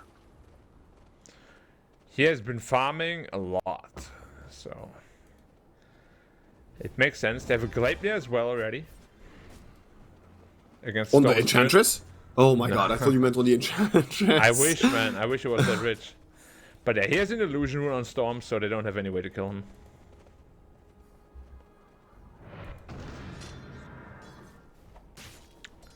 Harpoon, fully done for Hermit. He played the off-lane Lycan Game 1, he played the mid-lane Lycan Game 2, and now he's playing off-lane carry-like Lycan in the deciding Game 3, showing us that he can play all of the builds that exist on this hero. Radiant's middle tower I mean, his damage is nasty. Hidden for 250 like that? With 1 item? That's pretty nasty. Do you have a better word for that? Radiant's No, I like that. middle tower Nasty. is under attack. It's good. Look at how he's just knocking the tower down in seconds. Well, they're trying to sneak a Roche here. The Roche is obviously quite fast. Can they sniff it out? Doesn't look like they can. Well, they sent out the wolves, Oh, the and the wolves wolves are are definitely there, going to yeah, reveal yeah, that, but They don't Storm's have not time there. anymore. Nobody's there, but they're pressuring mid tower, and they're pushing the wave down bottom, so at least they're taking control a bit back on the map. They would have loved if they could have converted into at least a tower, but it doesn't seem to be the case, and this is a way slower Roshan than the ones we've been used to seeing, because it's usually Argentina in the pit with the Lycans in both Game 1 and 2 getting the first Roche kill. So Brazil, realizing that might have been a bit of a hiccup on their side, this time will not allow Herbert to do it. I really like that adjustment a lot. And the game is now pretty much back to even completely. How's Tia looking? Still 1k away from the Deso. And you're dead, Donatello. Yeah, that's the perks you have on this Lycan build. We praised Donatello's performance in Game 1 under Rubik. He's not going to have any showing this game as long as this Hermit Lycan will be alive with Shapeshift available. Yeah, I wanted him to go Harpoon in Game 1 already. So now that he did in this game, Dire's top tower. it just looks good. It looks very good. Radiant's bottom tower. Yeah, and it feels like he's feeling a bit more comfortable with this build, and obviously the one that he had in Game 2, that in Game 1. So sometimes, yeah, it might not just be the meta one. I keep on talking about the auras, but that's why you pick a Jakiro. Which, what do you want to build? A 4-staff? You don't need it. Get a Greaves. And that seems to be the name of the game. I like it a lot. Like, if you don't have the opportunity to do it in the offlane, you gotta switch it up. Because as we know, if you have Greaves and the enemy doesn't, you're far ahead. But right now the enemy has Greaves and you don't. So you gotta be extra careful. They don't have Greaves, do they? The Pango has. Oh, does he? Yeah. Greaves first. Gleipnir, Wukong's Boundless, Primal Spring, Bish, Bash, Bosch, Hermit does not have the Shapeshift, and that's going to be a massive kill for the Brazilians. Okay, they're using the Rolling Thunder just for extra safety. Harpoon to pull himself closer to the afterlife. And we've got 3 minutes left on Aegis still. There is nothing that can stop this man.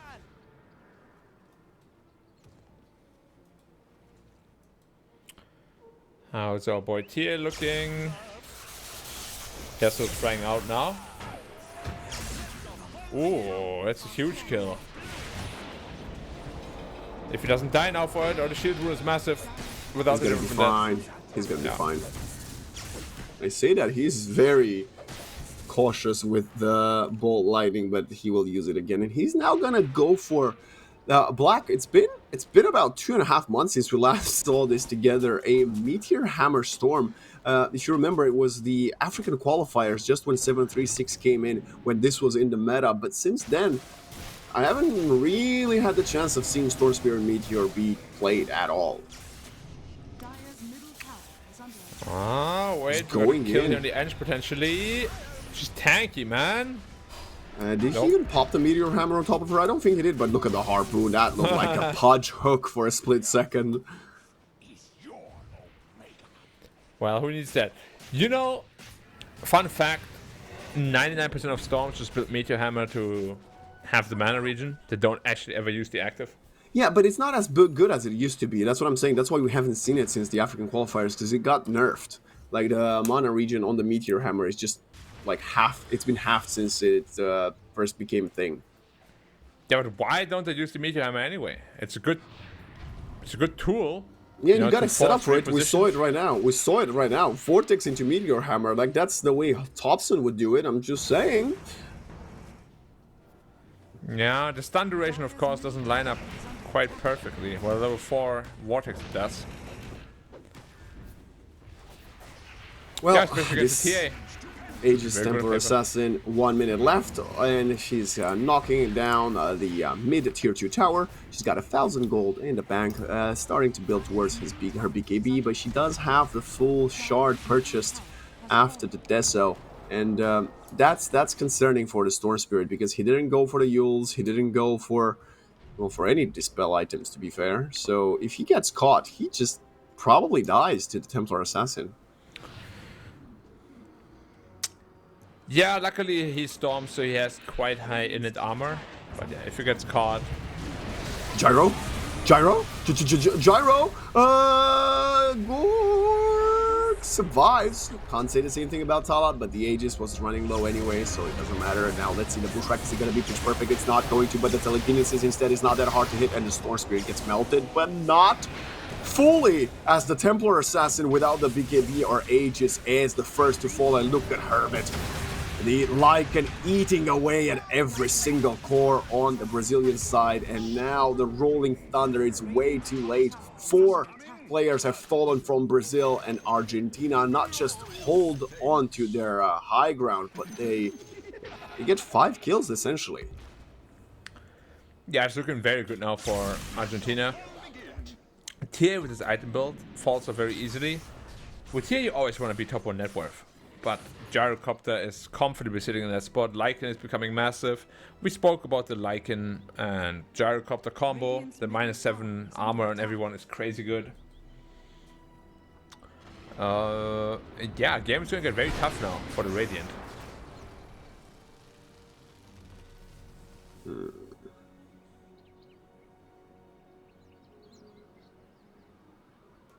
Radiant's bottom tower is under attack. 7k lead now. Griefs are done on Jakiro as well, so that advantage is also, or disadvantage is also nullified. Monkey King is building into a Crystallis. Ooh, that's a huge kill though. Nothing that can stop this man. Walking up the hill. The classic way of dying in Dota.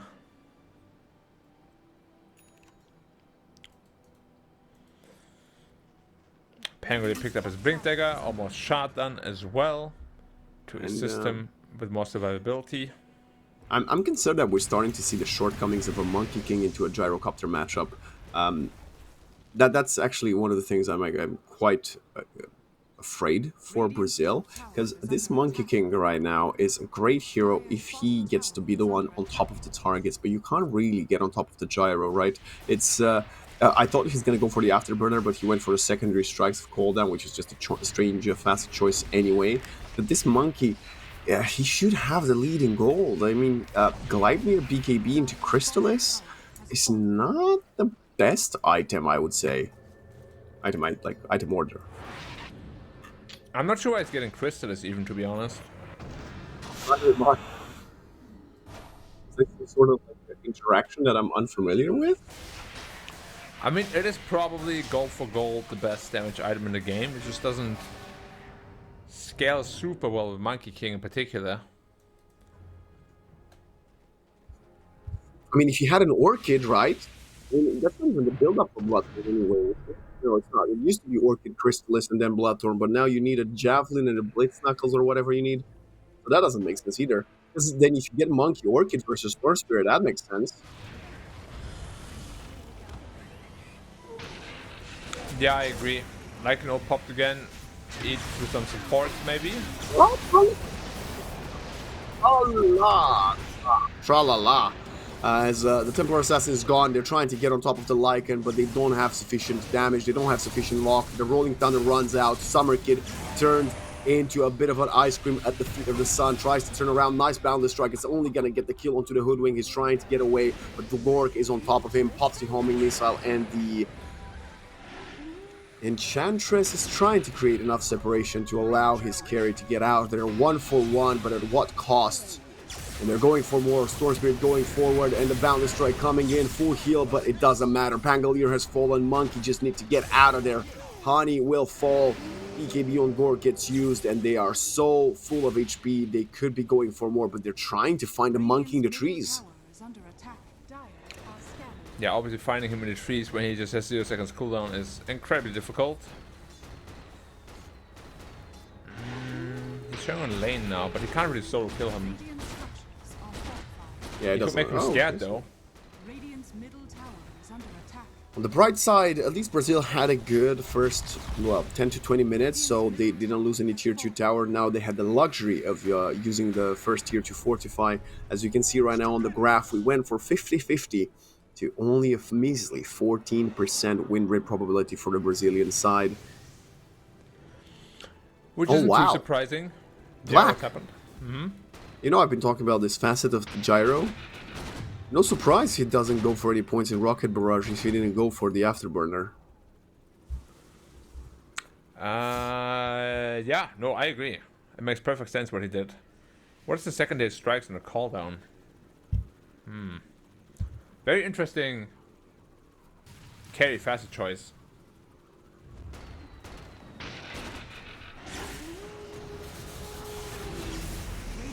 Ui, careful, did you kill there? No BKB on Storm? Oh, he just got him Korea actually. I think they're just baiting here. I think, okay, they're playing 4 versus 5, but as soon as the Rolling Thunder runs out, I suspect we might see a turnaround point here. Nice silence coming in, but they're going for more, and they want to get on top of the Hoodwink, but the gyro is there. Gork turns around with the BKB, and the Templar Assassin just melts at Hermit's Fit. The damage from both the Lycan and the gyro is so much. Summer Kid gets Hurricane piked outside of the Wukong's command, and that means the bonus armor will be nullified. He tries to hop in and out. He will get himself to safety, but I can't say the same thing about Donatello. Like the Ninja Turtles fall. And now the Roshan has spawned. It's gonna be instantly discovered by the Hoodwink, and look at Gork turning around. They're gonna claim it. Yeah. Well, are they gonna claim it? 1 minute should be enough time. Of course they are. No doubt. No Daedalus, yeah, especially with the Lycan there. I forgot how fast the new Lycan actually eats Roshan. Well, not new Lycan, but facet Lycan. And there's almost an AC down on him as well. An additional -5 armor. That's -15 armor for Gyrocopter. Had some synergy right there. Cheese as well. 9K. It feels like they are so further down behind the network, but surprisingly only 9-10,000. They're doing very good at, you know, keeping themselves with the farm on the line, but a TA that's dominated the Storm Spirit and she's 1K behind him is not a good look. Only two charges in the Desolator. Those stacks, I guess. Oh, use the cheese, but not the BKB. Oh no! Massive pickoff. Very well done. Nice chain silence. And nice Pangoro connections too, of course. I mean, honestly, I think it's probably more valuable if you use the BKB and not the cheese and die there than the other way around. But, okay. I was just talking TA 1K behind the Storm. They said, wait a minute, I still have something to say about this. And they do that very nicely. As getting a kill on the cheese carrying mid laner when you're playing into an Aegis, just the type of tactical you want to have if you want to spread out the map. Around. Find Hermit here. Low half HP, the Gleipnir comes through. Another nice hit, bringing him below 1000 HP, but there is no way you can catch up to this. Like, nah. It's such a fast pool as well. 27 armor. He's incredibly tanky. Wow. He hits for like 340 damage per hit. It's kind of silly. Level 18 now online as well. I mean, Lycan is looking good, to be honest. I'm surprised. Well, I'm not surprised, sorry. I'm curious to see if we're gonna get more Lycan picks in this American Dota 2 qualifiers for IESF, because Hermit, despite a questionable start to his best of 3, has definitely turned me into a believer of the hero as well. Yeah, it didn't look like he felt comfortable in the hero in game 1, but then in game 2 and 3, he has been absolutely owning. Must be those protein shakes. Does Hermit do protein shakes? I don't know. Maybe Exactly. we get a chance to ask him. That is a good point. We'll see if they are gonna be on the receiving end well, not receiving end, on the victorious side at the end of this game 3. As surprisingly, their gold lead has been halved since they claimed their Aegis, and yes, a big part of that was Shifu falling and well, wasting the cheese. But still, Brazil is doing very well to cut their losses. Right now, they're splitting up the map, they're pressuring mid, they're pushing top, they're buying as much time as possible. In the end, Argentina will claim their final outer tier 2 tower, but I'm gonna go on a limb and say that Templar Assassin pushes slightly faster than Storm Gyro. They have no glyph. They know this. The tower's gone. No one's in position. They're gonna force the Dire Glyph themselves. Ah. Work doesn't care. The Lycan is back though, and so is the Jakiro. This might be the game plan from Tala, trying to spread it out and maybe then find a pick-off on one isolated target, and they're gonna do mass TPs bottom. The Gyro is TPing, his TPs get cancelled. They managed to stop it with the Rolling Thunder, I believe, and they're trying to chain stun, kill this Gyro. Remember, he still has the Aegis and the BKB as soon as he respawns. The Storm is nearby, but they are lining up around him, and this approach was flawless. BKB coming in, but Gork cannot survive the physical damage from all of the Radiant heroes. And now Brazil, another great tactical approach to this. Black, I'm speechless. Well, as you saw with the many tips, that was definitely a big mistake by Gork here, being out of position like that. But this also paves the comeback very nicely for the Radiant side, who are now smoked up, looking for another kill. If they can kill Storm as well. Templar Assassin's not with them for the silence, but the telekinesis has come through, and now we have a Boundless Strike available. Storm Spirit just dies. It doesn't even matter. Argentina, a couple of too many mistakes. Yeah. They had the Aegis cheese and they felt overconfident. Now they lost Storm twice and Gyro. Well, that's it. Storm 3 times if you count the cheese, and Gyro twice with the Aegis in the span of the last, what, 4 minutes? Brazil, this is a sign of a team that has played a lot of Dota together. Certainly looks that way. And they're on a very nice way to make a comeback happen. No glyph now on the Dire as well, of course. Ooh, they got runaway too. And now their Fortify was used earlier when they were pressuring top, and with the Templar Assassin Monkey King here, the damage on the buildings is actually something else. The Daedalus we were talking about, the crystals, that range racks wasn't even standing for a second and a half. As we see the Grand Magus Ball Lightning Remnant on top of the racks, and another 30 seconds no hoodwink. Lycan's trying to split push bottom, but are you fast enough? The answer seems to be no. He's gonna TP back, but he will claim at least one range racks in exchange. The repair is what is Storm doing here? So he level 19. Trying to catch someone. Oh, he's going in, Just an Enchantress though. Not the biggest kill. Honey is fine. The lowest net worth hero on the Radiant side. Shapeshift expanded for that as well. How's our Monkey looking? Daedalus done, so it's a lot of physical damage. Butterfly next. I quite like the damage build up. Especially against a hero like Gyrocopter, where you really just need pure damage to kill him. Like him too, I suppose. Game is basically completely even now again.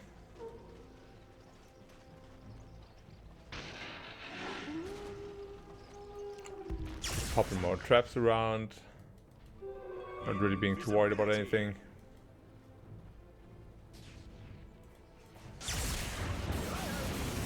Oh, nice zap in, but I think it might just be a bit of an overstep as Shifu gets blown out of water, and now the team's trying to cut their losses. Jakiro, which will get claimed by a double kill from the Templar Assassin of Tala. It's in the name, T-A-L-A, coming for your base real soon.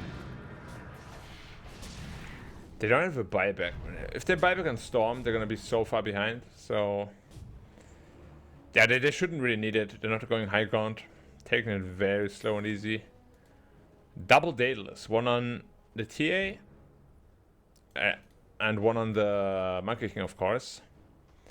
Who also has his butterfly flying out, I believe.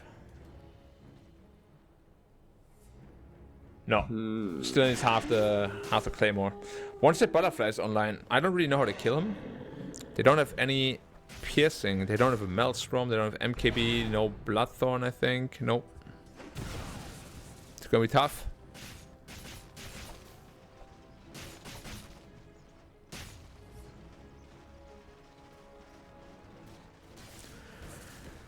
He's really trying to like be annoying here by taking this, forcing Summer Kid or someone from the Radiant side to keep coming back black, but it's not gonna claim that Rax. You're not a Templar Assassin.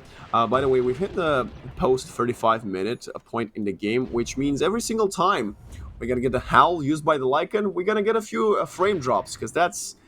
we're in beta, ladies and gentlemen. That's how it works. If you want to get it fixed, write a message to Gaben and buy a couple of compendiums. Smoke action. Are they gonna catch anyone unsmoked? Nope. The Roshan, they were trying to find Roshan top, but it has a slightly longer respawn timer, so that's why they smoked out outside of the pit. As right now, this is gonna be the chance for Argentina to take it yet again. Also, I forgot to mention this. Brazil is now leading the network chart, and if we can take a quick look at the overall trajectory of the graphics for this game, they've been very much up and down, a slope and then a climb after that. And now it's going to be the big Roshan. I can't believe they went so far away. They knew Roshan was about to spawn and now it was gone. That's a massive mistake. That's a free Aghanim Scepter for the Storm. Arguably one of the best axe carriers in the entire game. That's Wait, that's not what we say. We usually say the best Aegis carriers in the game. Come on, Black. Yeah, but he's a multi-talented person. Just like you. Is Storm a person even? What is Storm? He's a spirit, right? Yeah, are spirits people? Entity? I mean, I guess they have their own spirit kingdom, probably. I guess he used to be a person. And then he got struck by lightning? No, then he passed away and became a spirit, right? No, that's not how it works. I don't know, I'm very spiritual. Well, Storm definitely is. And Shifu should be quite spiritual if he somehow ends up winning this game after... I would say at least 4 or 5 big blunders he's made on the Storm Spirit. They're wrapping around in the smoke. They have the upper hand. They have the Aegis. And I don't even know what Brazil's doing here, as they're going to get caught from the backline. Donatello's going to be the first target, and he throws himself in the air as the Pangolier throws the Rolling Thunder. The Rubik buys a little bit more time, but he will fall, allowing actually the Enchantress, Monkey King, and Templar Assassin to get out of there safely, and so will the Pangolier. Okay. In the end, it wasn't that bad of a play from Brazil. Yeah, making the best out of a situation like that. Still, though, it is looking quite rough. We got the blue hole online now.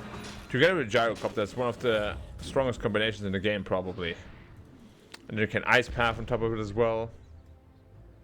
Yeah, this is looking real rough for the Radiant now. Oh, there you go. My God. And one more.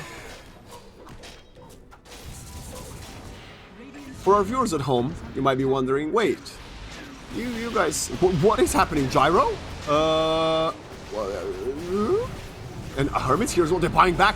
Storm is coming, and so is Runway on the Hoodwink. Summer Kid has the amplified damage rune, turns the Wukong Commander around and tries to hold ground, but look at jumping in from Shifu on the backline on the Templar Assassin. Now the Ice Path on top of the Monkey King, and Summer Kid will fall.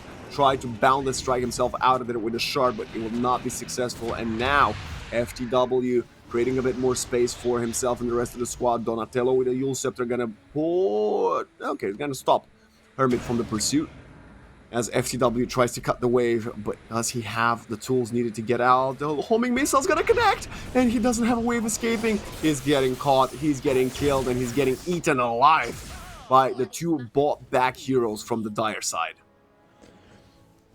And there's no buyback on the Monkey King. There is one on the Pango, he might have to use it. If he doesn't. Even if he uses it, doesn't change anything. So they're going throne and then they're not. Nice buyback deterrent. Question is how much do I need to care? Radiant's middle tower has fallen. 30 seconds, no Monkey King. This is not looking good. This Enchantress is doing pretty good damage here, Black. The Fortify will still get used no matter that. And look at the Ancient Guardian as well for Gork. He is hitting for about 400 apiece if he gets a good proc going. And second set full of Rax falls, level 25 on the Gyrocopter. Yo, use your impetus for damage. Thanks. There we go, honey. Almost got Titanic up. Whoa, don't just die like that. The BKB isn't in yet. Rolling Thunder coming in, FTW coming in, perfect, trying to change time, but the double Force Staff's coming in now, the BKB turn around. But Gork wants to get out of there, and I think he might just do Soul Slow as we have a nice perfect jump in from the Storm Spirit and the Bushwhack onto two targets. But can they kill anybody? Yes, they can. It's gonna be Shifu on the receiving end of the damage from both Tala and Summer Kid. Now they're getting out of there as that was a dieback from the Storm Spirit, and Brazil manage to hold Once more, yeah. And gold is becoming less and less significant and important. So a 7k lead might as well be nothing. It's maybe like one support item. Although all of them are sitting pretty neck and neck.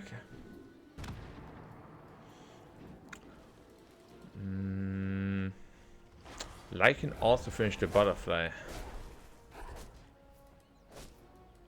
They need to get something now. They know there's no Storm Spirit for 1 minute.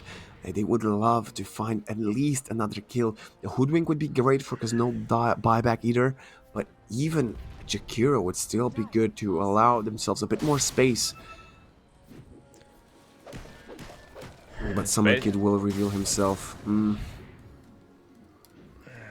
Oh, that smoke play could have been game winning.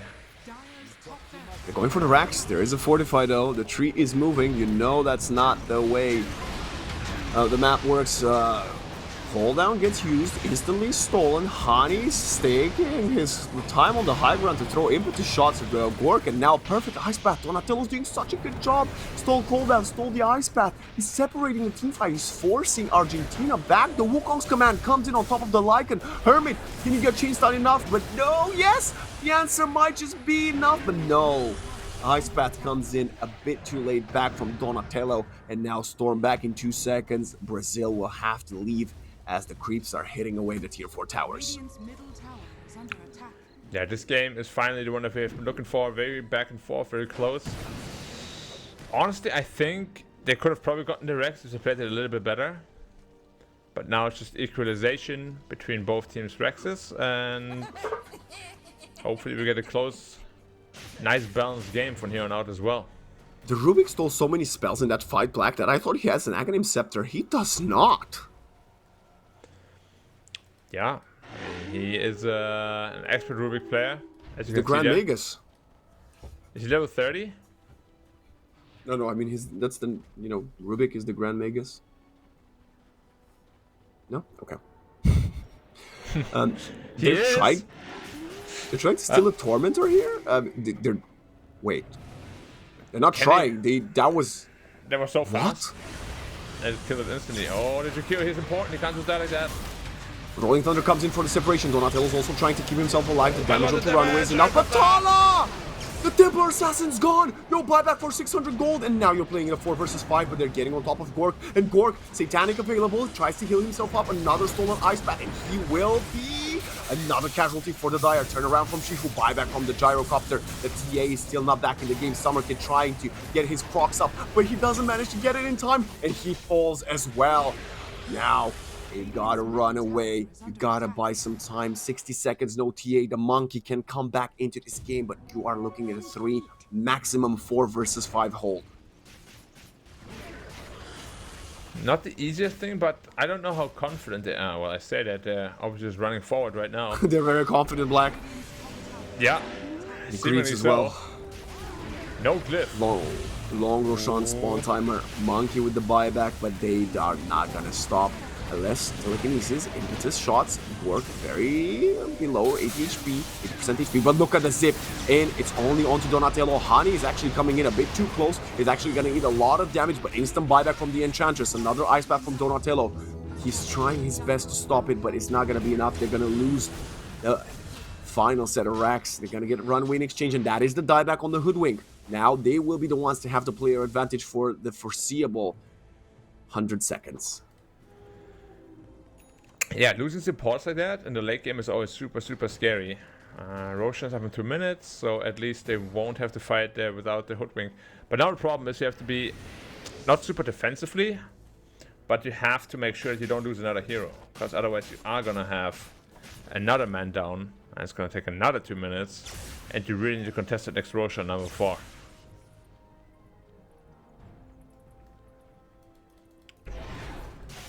Also, Lycan looking okay. Yeah, that thing definitely works on Tormentors. What's his next item? Okay, a BKB, of course. He also have an Aviana's Feather, so if you get on top of Hermit while he's shapeshifted, my man, this will be a flying wolf. Have you heard of the expression of flying pigs? Yeah, just that's basically an upgraded version of that. They're camping Roche now. Monkey is gonna be the one to take it. I don't even know who takes it. I guess Monkey has to take it, right? Templar Assassin got her buyback now. Yeah, no monkey, no life. Yeah. He's definitely gonna be very, very important. Speaking of monkeys, we got a Monkey King bar on the Gyrocopter. That means he's also fully invested, but of course he bought back in that previous team fight. So we are now only looking at TA being the sole core with a buyback available on the server. Indeed. At least they have the, not the best anti-push probably, but very good anti-push. And she also finished the Hex quite a while back. This is going to be great initiation. They can probably even burst the Gyrocopter if they catch him off guard. They're setting up for Roshan.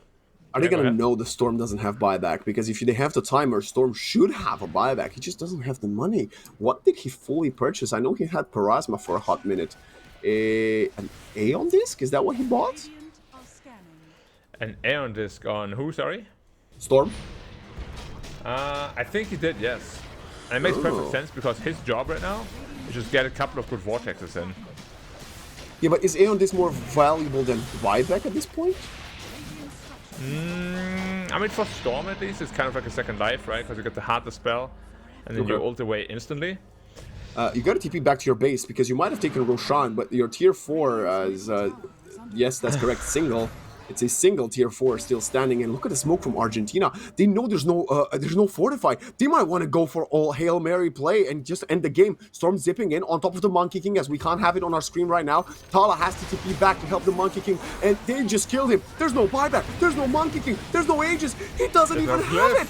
Why did the Templar Assassin get the Aegis? We don't know. It doesn't matter, as Argentina goes straight for the jugular, and they win this phenomenal 2-1 matchup versus Brazil.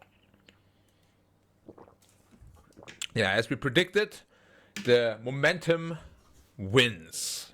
After all, the early game looked so rough for them, but they made a nice comeback, especially the Storm and Lycan.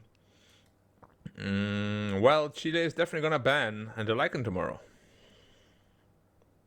I hope. We're definitely just talking about the fact that TA has buyback, Monkey doesn't. Mikey takes the Aegis there. A little questionable decision, yeah. Maybe they didn't communicate it through very well, I'm not sure. But let's be real, even if he does have Aegis, the game looked pretty bleak. Like fighting into Mega Creeps against the hero like Storm is a recipe for disaster. He's level 30 Storm, by the way, I just realized. Grandmaster. Actually, what comes after 25? 30? Yeah, but I still... Is 25 Grandmaster already?